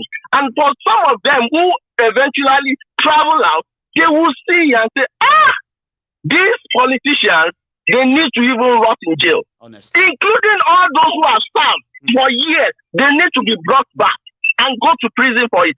You know, even just to conclude, and he was saying that, Obasanjo will have, what is it called? Tinubu will have settled down. You know, in Australia, if you saw one more. Everybody is in. Do you think judiciary will just tell them to leave? I was like, oh my God, of course they will leave. If the law says they should, they will. You know what? Go on. Yeah, you know the way the system operates here in Australia. Yes, the Prime Minister sits down, the opposition is in the house challenging him. Yes. Even within the same party, they will knock you out. The same, your vice, your deputy, your treasurer will knock you out in 1 month, and nothing will change. They will tell you to pack off the house. That's it. And so, because they don't even know how this democracy or a working democracy should operate, they think, oh, no, just leave them. I pray that he understands. He might be writing article, but that article is just within the shores of Nigeria. He doesn't know what is called democracy, and he needs to go and learn. And the best way to learn is for you to see, not what you are telling you in your book. Go into the system and see how it works. Maiyegun, God bless you, and God will continue to open your family. You too. Thank you so much for that, deeper, what do you call it, spanking. I like that. I have another caller on the line. Hello there. Hello, Maiyegun. Hello, ma. How are you? Hi. My name is Olivia. I'm calling from London. Yes, with my Nigerian number, though. Olivia, yeah. Okay. I can see that your Nigerian number, so I was like, okay, well. Olivia, your first time, but I'm in London. Yes, it's my first time. Brilliant. And thanks for calling. So, yeah, you're live. Everybody can hear you. Okay, there's something I want to say, yeah? Please. You see, Tinubu and Shettima, yeah? Yes. I feel like, I don't know, but I feel like in due time, there's going to be issues between the Yorubas and the Hausas. Let me tell you what I said too. I feel like Tinubu is not going to, he's just waiting to grab this power, yeah? Once it's handed over to him full time by Monday, he's not going to dance to their tune. Tinubu has 1,001 Yoruba elites that he owes one promise or one favor or the other, yeah? And in doing that, he's going to take a lot of Hausa people off their seats to replace them with Yorubas. I mean, which is going to be urbanization is coming. I agree. Yes, which is going to be a problem. Which is going to be a problem for the Hausas. Now, when that time comes, the Hausas are going to look for allies, and the only allies available are the Easterners. The Easterners, the Igbos. It's either the Hausas are going to start looking for the Easterners, or the Yorubas are going to start looking for the Easterners. Do you understand what I'm saying? I'm following. Now again, concerning this inauguration thing on Monday, and they're saying they don't want people coming if you don't have any business here, blah blah blah blah blah blah. Maiyegun, you and I live here in the UK. We know that even King Charles, that it's his best right. Even on his coronation day, people were carrying placards and saying, "We did not vote you. They we are did saying not ask it's not for my you. king. It's We not did my not king. want you. Go Boldly. away." People came out to protest. How much more you that you were not even elected? King Charles's case, it is his best right, best right. And people were still saying, "We did not nominate you. We did not choose you. Who asked you to be our king?"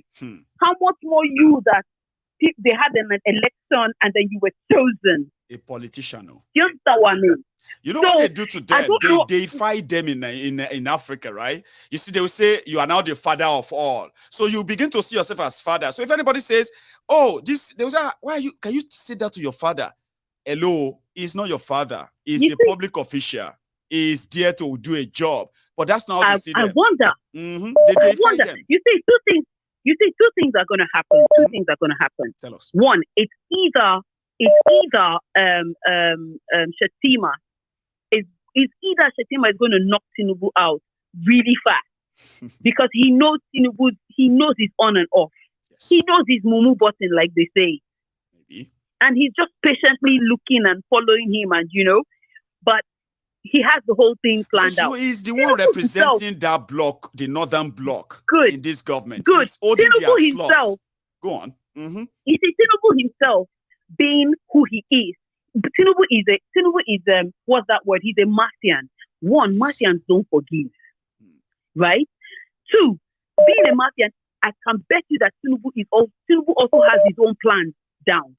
Possibly, so between the two of them, there's going to be like a silent war. Is either you take me down or I take you down. Like a cat and dog stuff. They may laugh in the public, but when they are alone, we know what will happen behind the scene. Exactly. Now it's going to look like Tinubu is going to put Shettima thinks Shettima now is bragging. I'm going to be in charge of this. Security. I'm going to be in charge of security, and it will be like film show to him. Tinubu will make him as redundant as you are a genius. I have to say, if this is how you think politically, okay, you and I have something in common here. And talking from experience as well, right? I told people, I said, Tinubu he looks sick. He's sick, right? Some said he's acting. Yeah.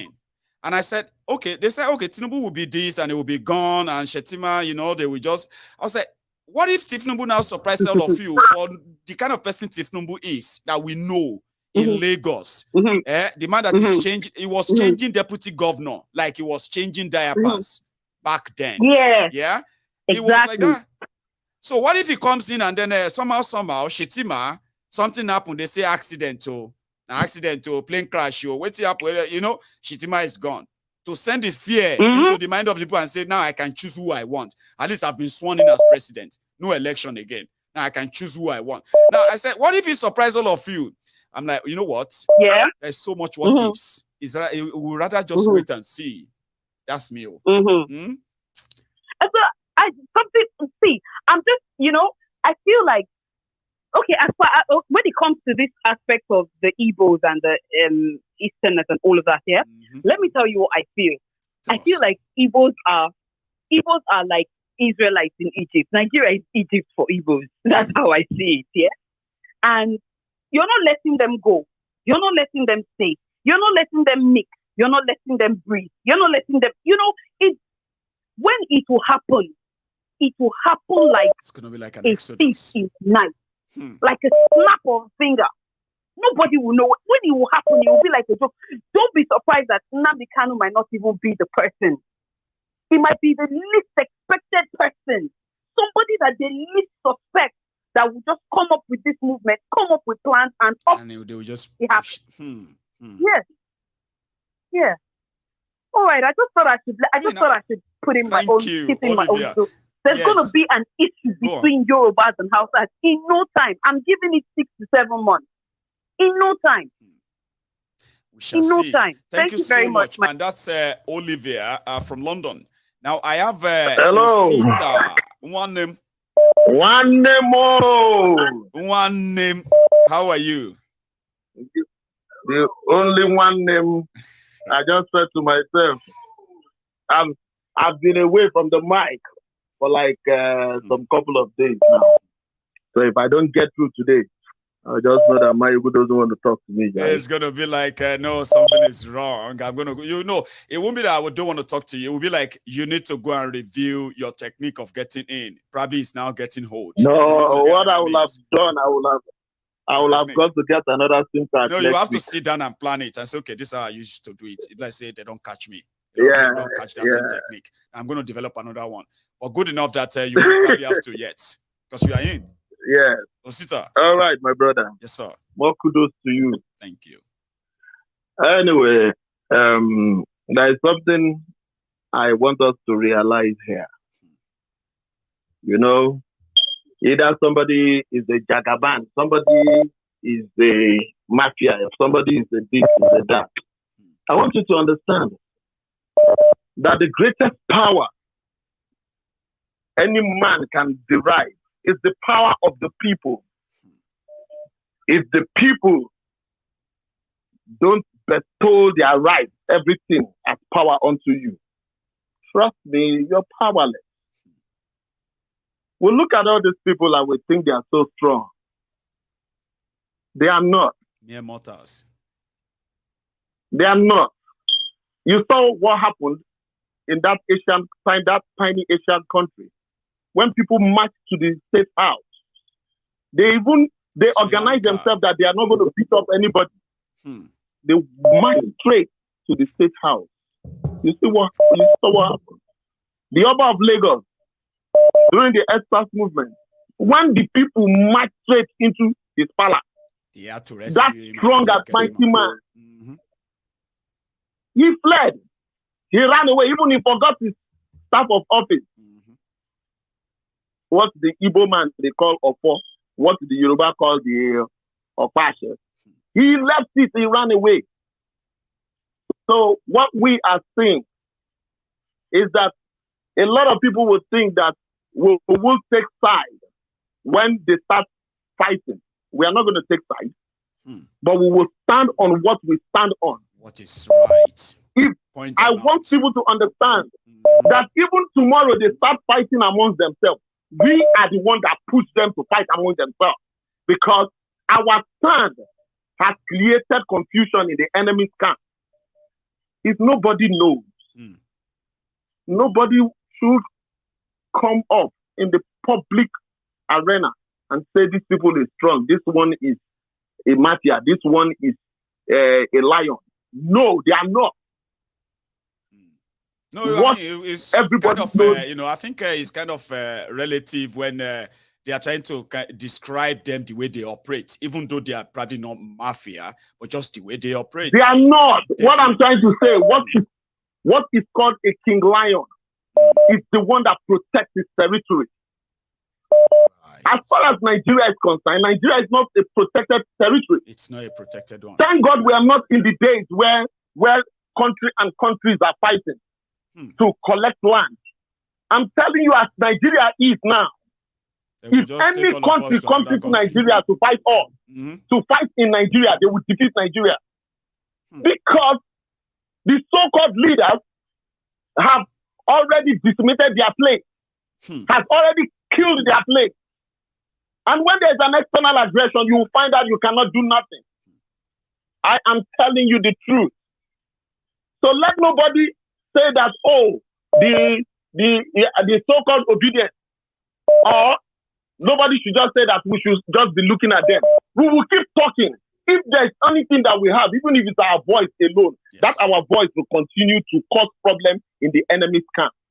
I mean, they are worried that people will rise one day, right? And they will just end this bullshit, right? Some people are now saying that, for encouraging people or getting people to know what is going on as we have been doing, is like an indirect way of inciting the people to ask for what is right.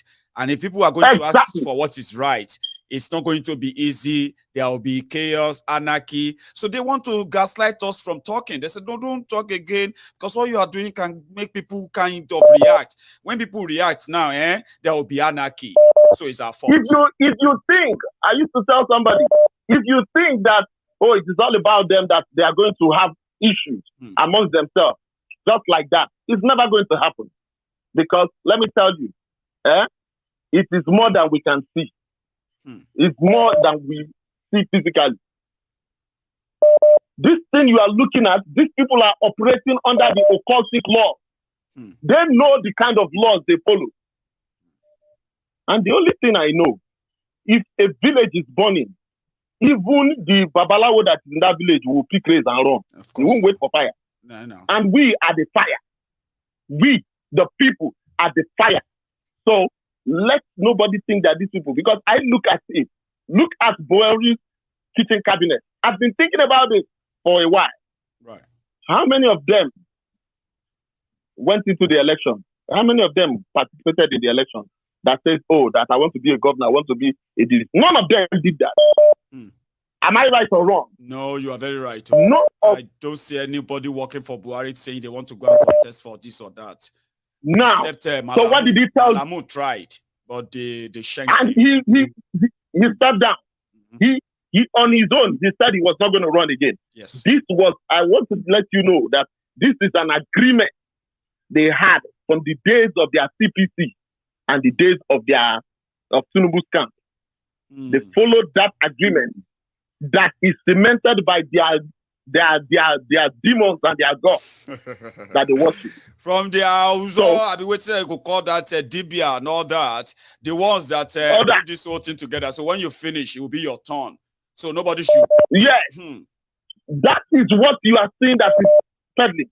And I'm telling you, if you think we will just sit on the side and be quiet and we shouldn't put our mouth, trust me, I'm telling you, they know how to settle. That's not going to happen. That's not going to. When we don't joke with this. Don't joke with these people. They know how to settle. They know how to settle. Even if they are going to settle it with military coup, it is their settlement. They know how to settle. It will be them. How many minutes did it take? Abacha to remove Shoneka from that place?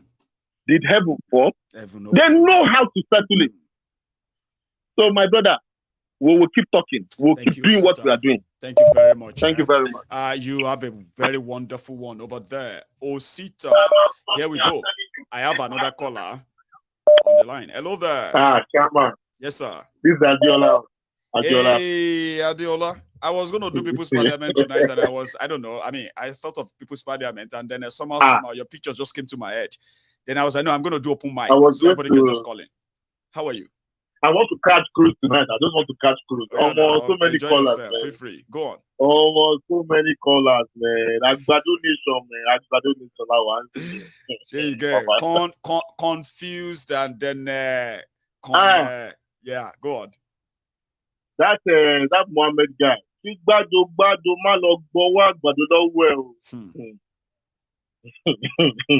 Baba, they take my own. You know, anarchy is, it can only prevent anarchy if you do the right thing. If you do the right thing. If you do the right thing. I have never heard that doing the right thing will cause anarchy in my life until tonight. No. And I think promise you, I'm still going to go and think about it and say, okay, doing the right thing can cause anarchy. I told you, I said Nigeria defy logic. If you sit down anywhere and say, okay, they do this in America, they do this in UK, they do this in China, and then, okay, Nigeria, this is the pattern, you will fail. Nigeria, everything about Nigeria defy logic. Listen to that. So if you say that doing the right thing, will promote anarchy, that means that you just said to us that impunity is the one that is running Nigeria. So you just said, you know what? Impunity is what we are running on, not democracy, not any form of rule of law.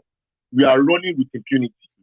So let's just get it right that impunity is the order of the day. That's all we are running with. That. Impossible. It is. See, Baba. It is inevitable. All the roads are leading to anarchy, leading to revolution. If you keep on doing the same things you are doing. Yes. So the question I want to calculate, or the math I want to do as an economist is, for us to prosper or even come close to the kind of prosperity we experienced as a dodgy union during Obasanjo or even Goodluck's time, how many years will it take for us to even have that semblance of prosperity? That is the question we should ask ourselves. So if we cannot say, okay, we can have that prosperity next 4 or 5 years, then forget your arrangement. You can't subdue people to, in perpetuity. You say Igbo cannot stay here. Oh, they must not vote. If they're going to vote, they're going to. I don't understand. You go back to their village. All those kind of nonsense. I mean, they should be doing coronation in Nigeria. Like, one thing, right? Exactly. They should just do like this and say, okay, after me, you. Oh yeah, let us throw the dice. So we'll see who is going to go next. And when they throw the dice, they'll say, okay, me, I will do 8 years. Then you will come next. Coronation, and stop wasting money on elections and all of that, and wasting people's lives. It's done by Turn Nigeria Limited. Exactly. Turn by Turn Nigeria Limited. Make it official. Write the law. Put it in your constitution. Because the previous caller, I like the previous caller because it's a point we don't always see because we are not always privy to the arrangement. And that's what people don't understand. When these people sit down in the dead of the night and they have their discussions, you don't know what they've agreed. And for you to know what they agreed, it will be the outcome you will see. So there's no need for you to when they have agreements, we know what they've agreed. But we will have to face the outcome. We'll have to deal with the outcome, and that's what we are dealing with. This Tinubu's coronation is an agreement that has been made years ago. So we are going to deal with the outcome. We have to deal with the consequences of that. Either they do their best to resist it. Now that it seems like it cannot be resisted until they will swear him in, then the resistance will have to continue. Or all of us should just die and accept it. Even if you look at the way the economy is structured now, our economy as a whole, and look at all the drivers, then you will start worrying. You start worrying. You'll be worried I don't know how they want to perform magic. You are borrowing. They are removing subsidy next month. Okay, Nigeria cannot because pay the Dangote refinery is now. Go on. Yes, but Dangote refinery is back on, so they'll be looking to leverage on that one somehow, primarily to leverage on Dangote refinery for the moment, momentarily, right? Because Dangote refinery from July, a liter of petrol in Nigeria is going to 215 naira per liter. So it's not going to make things easier for anybody. He's already told them. He said, except if the government pay me the difference. I'm not here for Christmas. I'm not doing charity. I'm going to sell to you based on the market value. And that's where the GBT is. But Maiyegun is an anomaly for you to have a refinery away from the source itself. Because when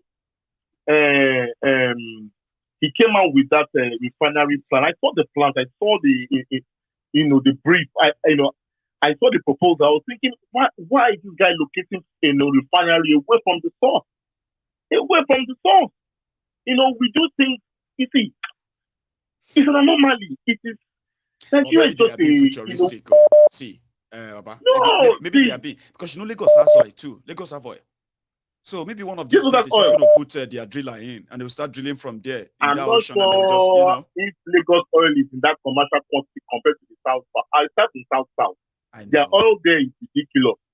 I know. They are really, God has really blessed them. Yes.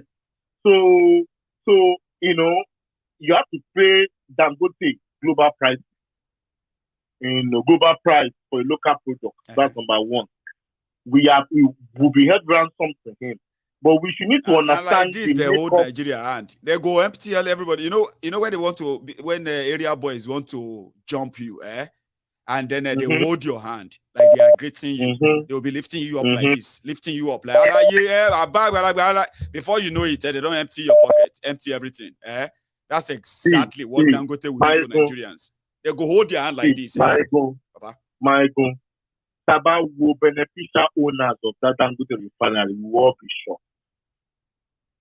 Beneficial owners are always hidden and in shell companies. They're always layers. There are so many of our leaders that have invested in that force. No doubt. So many of them. If we look at that, at the layers of that refinery and see people that put their money where their mouth is, you will be shocked. You will be shocked. And I don't understand it. I don't understand it. This college presidency, Babana, I don't buy it. Others are saying, in the name of Jesus, God will bless me. I will see my own under this Tinubu. In the name of Jesus. Baba, what's the problem?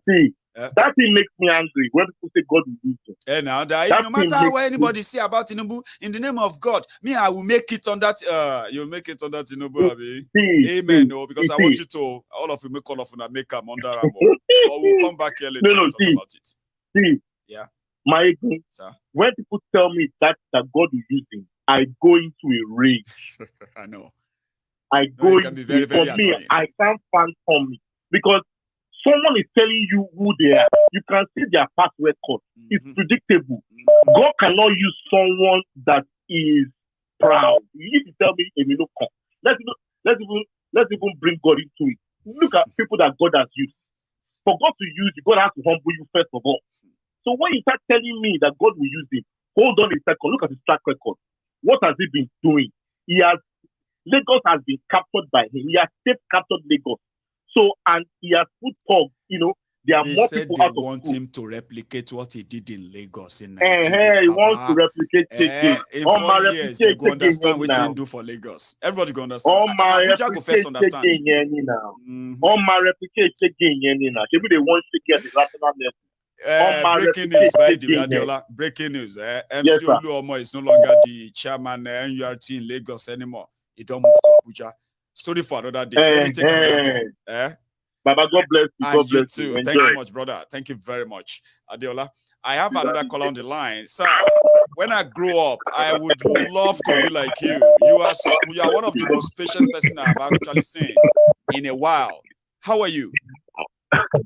I'm very good, Maiyegun. This is my second time of calling. Chim from Calgary. You've not stopped there trying to call in the last 1 hour. Usually people would have given up and be like, you know what? I'm done. I'm just going to go listen. But you really kept on. Thank you. You are the new rave in town, that gives us access to be able to know what. Honestly, I'm not trying to sugarcoat you. I live in Canada, so I don't have access to Nigerian TV per se. But we go to YouTube, watch Arise, and all those people. But those are becoming establishment avenues where they, views are not expressly spoken of the way they should be. So exactly. So an extent, you may not blame them because they don't want to be fined, but we know that Maiyegun cannot be fined anyhow. So at least you can come here and express our views. To shut down my channel, I'll open another one the following day. That's the only thing. It will not even happen. It will not even happen because this is a very different place. Yeah. So I've been listening to the views. Number one thing is I want Nigerians. I don't want us to, look at this thing from a Yoruba, Igbo, Hausa perspective. If there is anything this election has proven us to us is that there are people in the north, be them Muslim, be them in the middle belt who are not Hausas, who are tired of the way things are going. People voted. See, if you remove the Igbo votes in Lagos, just remove the Igbo votes alone in Lagos, Obi will still win. Because there are people in Lagos, there are Yoruba people, whether it is the original Lagosians or the other Yorubas from Ogun or wherever else in the Yoruba land that came there, who are tired of this kind of prebendal politics that Tinubu and his cohorts play. So let us just take away that factor. You understand? If what has happened is that Nigeria has been captured. Nigeria has just been captured by a set of politicians, be it Shettima and his co-northern travelers or the Ababakus of Lagos. They've just captured Lagos. Captured Nigeria, rather. And they're doing as they like. They have their hatchet men in the judiciary. They have them in INEC. They have them in the military. They have them everywhere. It's interesting. When all institutions are gone, who do we run to? Now, the judiciary are now saying that they are being bullied by all of you asking them to do the right thing. Who do we run to? Exactly. And which brings me to the point I want to make. Please. See, Nigeria's issue is both institutional and a function of the citizens. On the institutional level, we have not built institutions where people will go in there and say, you know what? I like Tinubu, but guess what? This is what the law says, and we're going to do things according to the book. Simple. He's still your friend, but you do things according to the book. You see that in the US, you see that even in the UK. Yes. There are people who went against Boris Johnson. Probably he's even close people. They will still go and drink. God bless you. Exactly. But when he started doing what was wrong, they will go against him because there are other interests that they are looking at that you feel this guy is going to kill that interest. Sure, you get. Do you understand? This is not about Boris. It is about the institution of premiership, the prime ministers, right? If he messed it up, if they find themselves in that position tomorrow, the institution will be worthless. So they will let him go. It should be bigger than everybody, but not Nigeria. Go on, Baba. Exactly. And then on the issue of the citizens, you see, the first day I called and I told you that the problem with us as Nigerians, and I'm using the word us because I am part of it. At least we are. Is that yes, we are. Is that our thinking is, Omadi Temilolao. You understand? You remember this concept of when a bus driver, maybe you enter bus and you give a bus driver 500 naira to give you change of 100 naira, for instance. And then he's telling you he doesn't have change. And then you get to your bus stop and somehow you forgot and you come down. Yes. What do you hear the bus conductor say? Oluwa to shape me. And I've always asked people, how does Oluwa shape when you have just cheated somebody of his own resources? So that is the issue with the citizens of Nigeria, which I am part of. Everybody is looking at. I heard the Mohammed guy talking about anarchy. See, I live abroad. I live in Canada, but I still have interest in Nigeria. I'm looking for the interest of Nigeria. Whatever I'm doing it is because that system was not working well that made me start thinking of leaving. That's right. Do you understand? It is not that Nigeria can be a fantastic place. I see the opportunities we have in that country and how it would have been a beautiful land if everything was working. But guess what? Because those things are not working, everybody starts looking for where things are working. You understand? And that's why we all trip out. Nobody wants Nigeria, and my parents are living there. So asking the judiciary, like you rightly said, to do the right thing, I do not know how that amounts to seeking anarchy. I think Nigerians, we should move our level of citizenship a notch higher than what it is. Somebody even until said, we have. Somebody said that if there's any conversation that should happen in the first place, that Nigerians should be questioning their citizenship. Like, ask, what is a Nigerian? What is in a Nigerian actually worth? Nigerians should question that. By the time they discover that it's worth next to nothing, maybe they will get angry and they will demand for right citizenship. Like you said, maybe when they become responsible citizens, right, they will likely get responsible leaders. But it's a long shot, sir. Exactly, and it's not far from it. So I think part of our problem is because the quality of our citizenship is beyond low. You understand? People don't even know what their rights are. People don't know what their responsibilities are, and even those who seem to know are quick to want to excuse. I had a conversation with my friends on another WhatsApp group. Right. And people were telling me, oh, Tinubu has paid his dues, how Tinubu, has helped you. And I asked the guy, I said, are you guys kidding me? This guy was stealing people's money, stealing resources meant for Lagos State, and was using it to give his friends, give his associates and everything. And then they now feel they owe him. I said, that is how the people of the mafia world think. It is I do something for you, then I call in those favors when the time comes. That's what he has done. And we cannot allow that kind of mindset to be the thing that is going to happen. So, I wish Nigeria, it's been painful for me, bro, where I am every day. When I wake up and I say, this guy is going to be president. Yay. It is very painful. A lot of people are still going to kind of, I'm sorry if I'm kind of making all of you to start telling us how you're going to handle it, because a lot of people can't say how they're going to handle it. Let's be honest, right? A lot of people are still going to be like, no, this is not happening. No, it's not happening. And when it finally happens, right, I am one of those who are trying to let you know that you can get yourself ready for it to start kind of, or else, you may be in that trauma of what Nigeria has done, and it could take another toll on so many people, because I've seen people told me that they're crying. I don't live in a fool's paradise. I don't live in delusion. I was hoping the judiciary, my hope is still that the judiciary will do the right thing. You understand? I've excused yesterday's judgment in the sense that, because although it's wrong, but the precedence there is that they say that if you're not a member of a party, you cannot, so now that Labour Party and Obi did not, bring that matter pre-election, but brought it post-election as they want us to see. Let's see what we have. I am not optimistic. Do you know something about this time, which I have said many times, sir, right? I said, and it's great too. You know one thing that the obedient have achieved that they may not acknowledge all the time, and I'll keep reminding them, is the fact that they help those who were doubting that Nigerian institutions have been compromised and it's irredeemable. Those who were still doubting that, the obedient exposed all of that. For example, they exposed the political system where criminals are called delegates, selling their this and that. There are many people who didn't know that until disobedient pushed that. And a lot of people were so surprised that some people are collecting money to choose candidates. How is that? You know what I mean?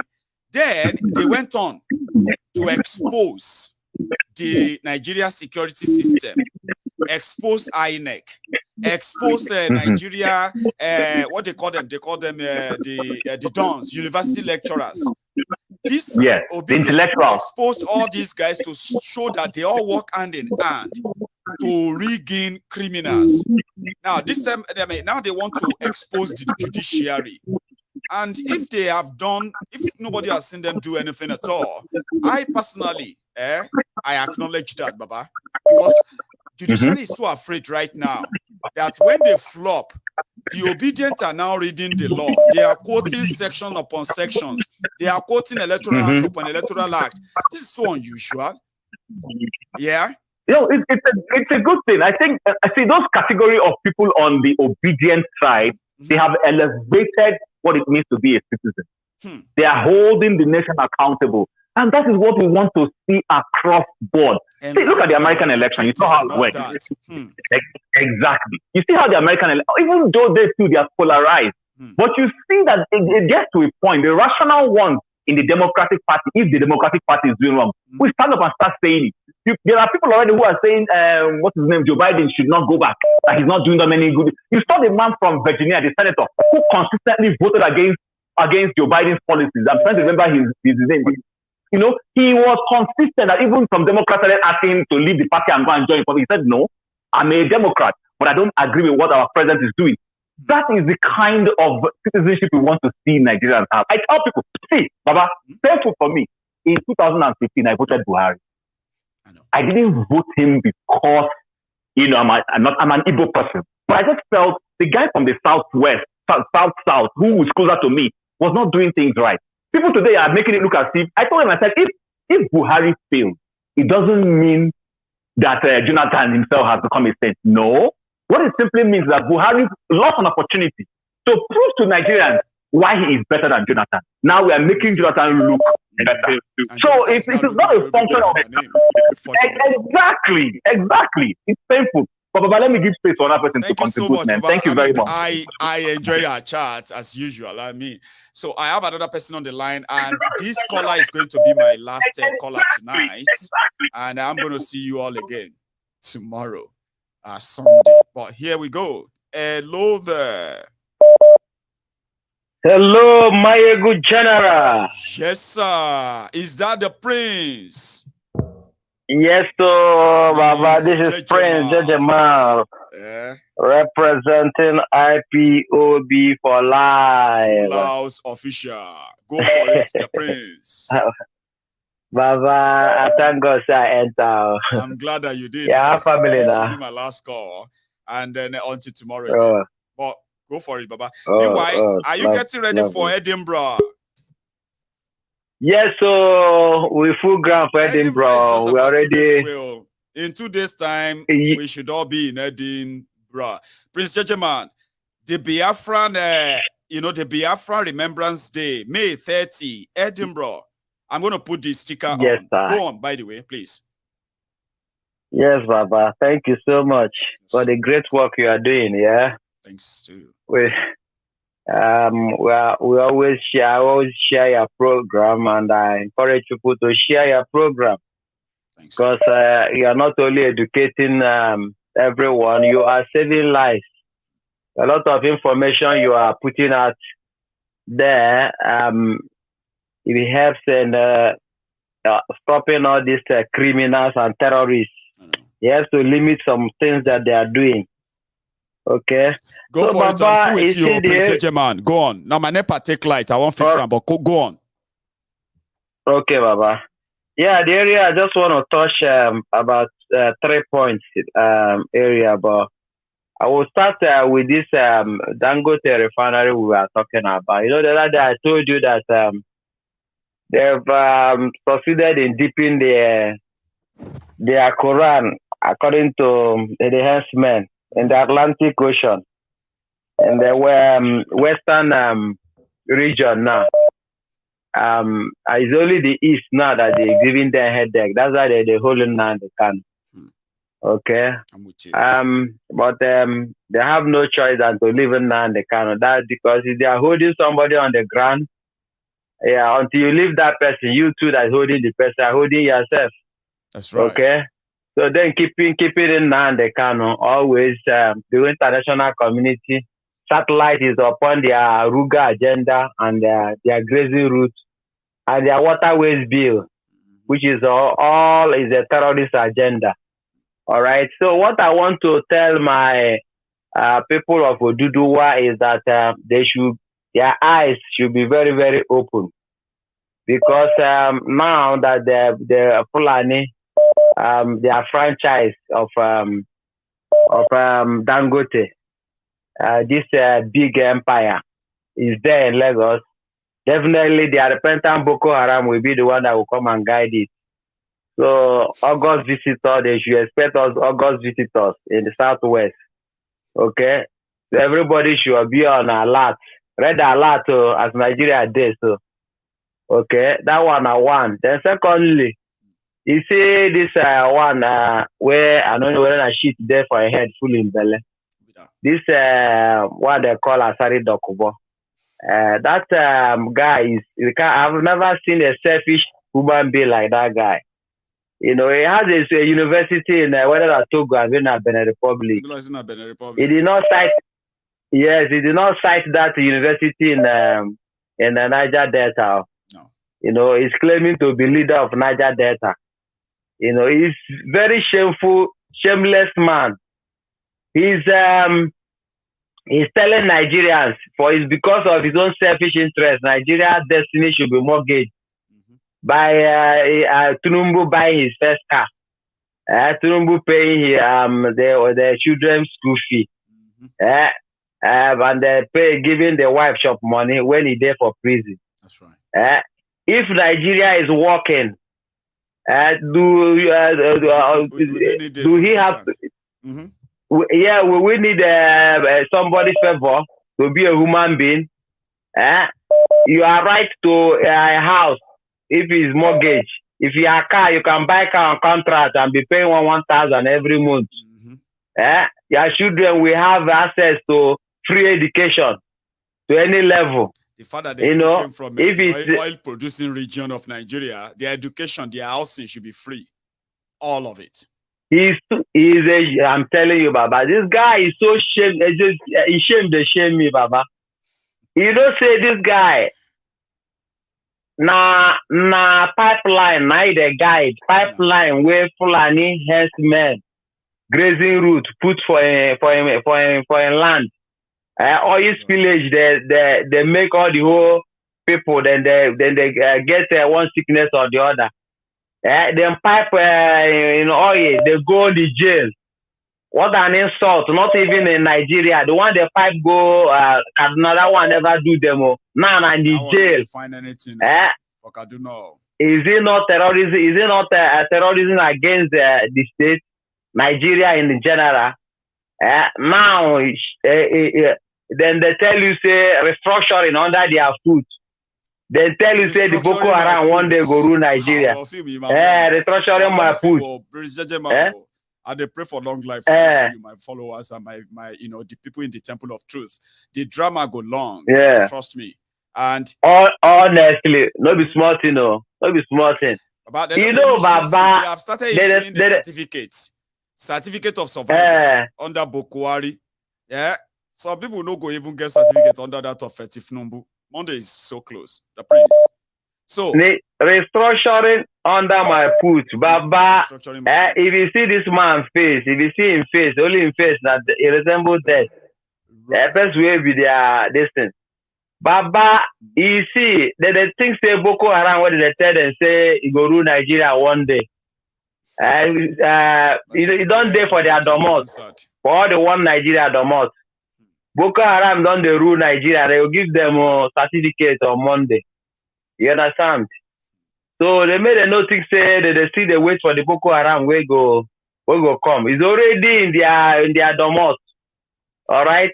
Because Tinubu where the waka is the fall down.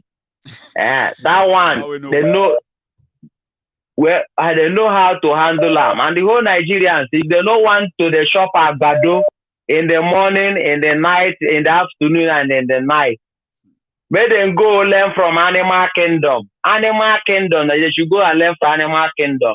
Maiyegun say lion.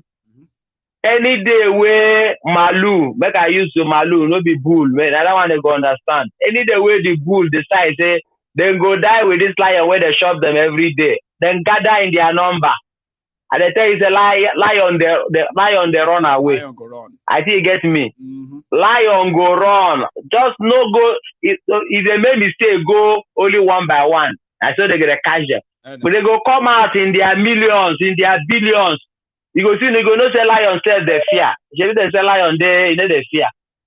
All this one where police they do. All this one where police they do issue threats is rubbish. Police go run if they see millions of people march out for their rights, for their destiny. Because Nigeria is all about life of people now is at stake. Is at stake. Destiny of people is at stake. That's what Nigeria is. I'm not happy that I'm abroad. If I get Biafra today, I'm going back home the next day. What are they find for Igbo land? You understand me? The weather self not even match my skin. You hear me, Maiyegun? Eh? So my people, they Prince Jejeman, but you can go back now. According to Kolu, you will not have to. It won't be that bad. I'll let you go, okay, Prince Jejeman. Thank you so much for tonight. Thank you, Jare. God we bless shall you. See on Tuesday. On Tuesday. You stay safe, oh. God bless you in advance, Baba. Nice one. And we are competing with armed robbers and the bandits to recruit from the youths who are unemployed. 33% unemployed.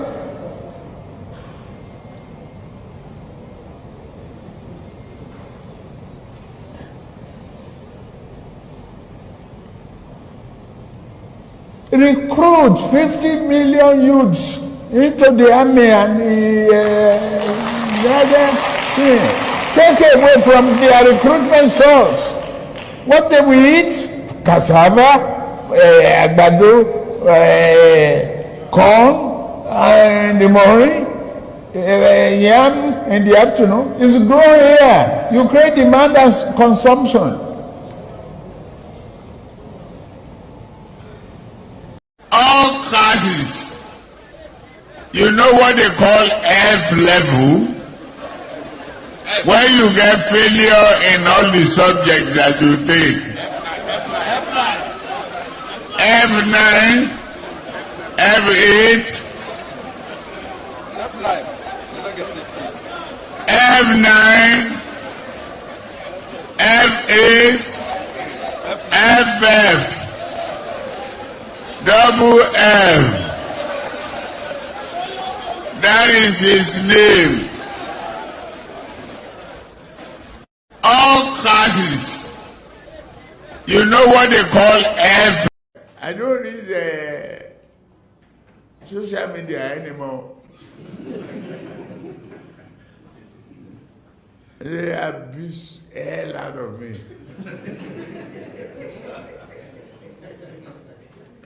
If I read it, I get high blood pressure. I get angry. I don't read it. So, if I want to hear anything, my children or any of my workers will tell me, this one say this one. If I'm tired, I say, please. Thank you. Now, this is where we're going to draw the curtains tonight. I will see you tomorrow, Sunday, which is going to be our Sunday sermon and others that will follow. So, thank you so much for tonight. And also, for my camera, let me show you that quickly before I go.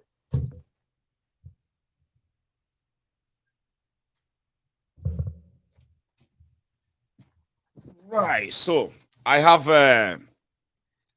that. For the last time, you're gonna see it on camera like this, because after tonight, it's gonna be the one mounted over there. Okay, it's the one I'm going to mount over there. And then we can begin to check out the picture and tell me what you think, okay? Thank you so much to every one of you. And to those who are telling me congratulations as well. Yeah, thank you. This machine is actually a very, very good machine. So I won't have to buy another one now for maybe another 1 or 2 years. Sure you get. So thank you to all of you. And this is for you. And everything that will come out of it as well will serve the purpose. The main purpose. Like this broadcast before you go, okay? You can subscribe still if you haven't. I will see you some other time. You should all have a good evening and good night. From here.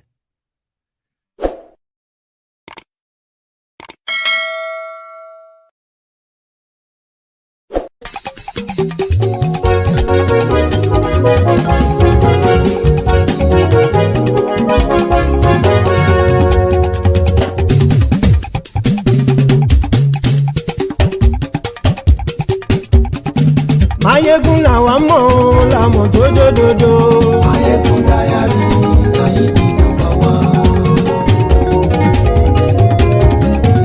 Maiyegun làwa mọ̀ làmọ̀ tó dòdòdò. Maiyegun Diary Nayibi #1. Maiyegun ti dé o ọ̀rẹ́ ará ìlú. Maiyegun Diary Nayibi.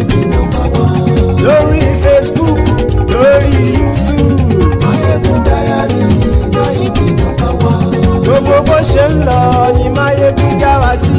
Maiyegun Diary na ibi nọ́mbà wọn. Àṣírí ọ̀jẹ̀lú kì í bò níbẹ̀ o. Maiyegun Diary na ibi nọ́mbà wọn. Bó bá ṣe eré àní Maiyegun máa wí. Maiyegun Diary na ibi nọ́mbà wọn. Ó sì tún ṣe eré wàá gbọ́ níbẹ̀ o. Maiyegun Diary na ibi nọ́mbà wọn. Maiyegun Diary, diary politico. Maiyegun Diary na ibi nọ́mbà wọn. Godfatherism kò sí lọ́rọ̀ Maiyegun. Maiyegun Diary na ibi nọ́mbà wọn. Ẹ farabalẹ̀ sẹ́ o kẹgọ́rọ̀ lẹ́nu o. Maiyegun Diary na ibi nọ́mbà wọn. Àní Maiyegun làwa mọ̀ tó dòdòdò. Maiyegun Diary na ibi nọ́mbà wọn.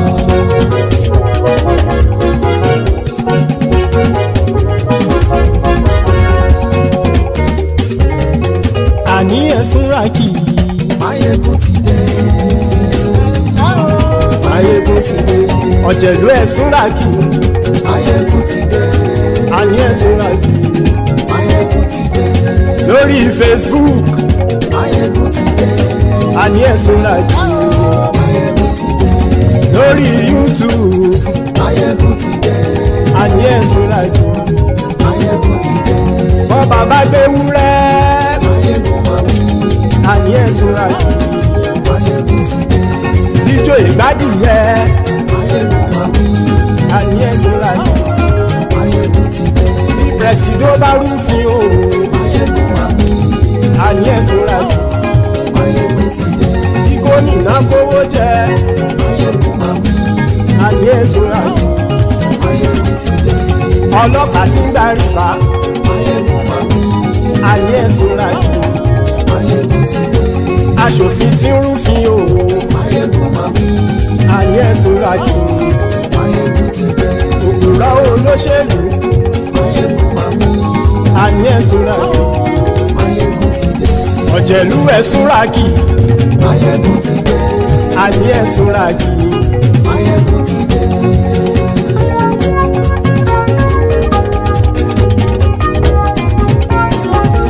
Maiyegun ti dé. Gbogbo ọ̀jẹ̀lú ẹ̀sùn rákì. Maiyegun ti dé. Gbogbo ọ̀jẹ̀lú ẹ̀sùn rákì. Ṣùgbọ́n ní bá ti ṣe èyí tó yẹ kí wọ́n ṣe, ọmọ bá dèrò ní fi wọ́n níran o. Maiyegun ti dé. Gbogbo ọ̀jẹ̀lú ẹ̀sùn rákì. Maiyegun ti dé. Gbogbo ọ̀jẹ̀lú ẹ̀sùn rákì. Ṣùgbọ́n ní bá ti ṣe èyí tó yẹ kí wọ́n ṣe, ọmọ bá dèrò ní fi wọ́n níran. Wọ́n fowó bẹ́ẹ̀ o. Maiyegun ó sọ pé wọ́n ò bẹ́ẹ̀.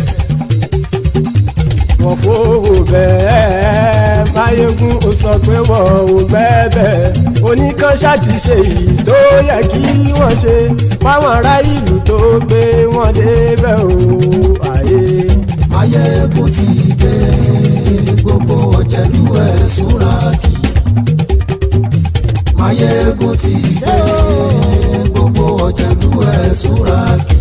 Ṣùgbọ́n ní bá ti ṣe yìí tó yẹ kí wọ́n ṣe, ọmọ bá dẹ́rọ̀ ò ní fi wọ́n níran.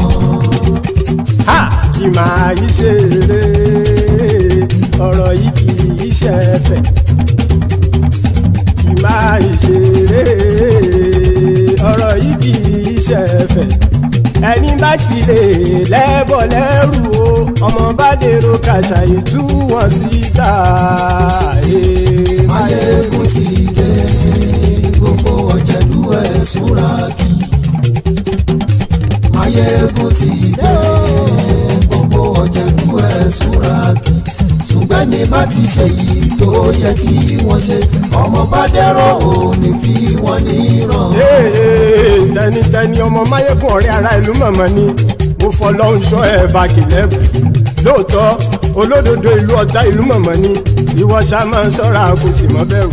Bọ́tà ń lè rí bóníṣègùn lé káwọn mọ̀mọ́ fi ṣera wọn ni ó ti dẹrùn tí wọn ò gbọ́dọ̀ sè mọ́bẹ̀. Èèpo ọ̀bọ̀ lọmọ bá dérò tàjẹ́ ò gbọ́dọ̀ jẹ. ó ti jọba lórí àbínú ẹni kò sì mọ́ bóyá àìsíwọ́lu ní ẹnìkẹ́ ìgbódì ẹyin lábàrá o ó kó ẹni tó bá dán o àkàmù Maiyegun ti dé gbogbo ọ̀jẹ̀lúwẹ̀ túnra kì Maiyegun ti dé gbogbo ọ̀jẹ̀lúwẹ̀ túnra kì o ẹni bá ti ṣe èyí tó yẹ kí wọ́n ṣe ọmọ bá dèrò òní fi wọ́n níran o. Maiyegun ti dé gbogbo ọ̀jẹ̀lúwẹ̀ túnra kì Maiyegun ti dé gbogbo ọ̀jẹ̀lúwẹ̀ túnra kì ṣùgbọ́n ní bá ti ṣe yìí tó yẹ kí wọ́n ṣe ọmọ bá dẹ́rọ̀ òní fi wọ́n níran.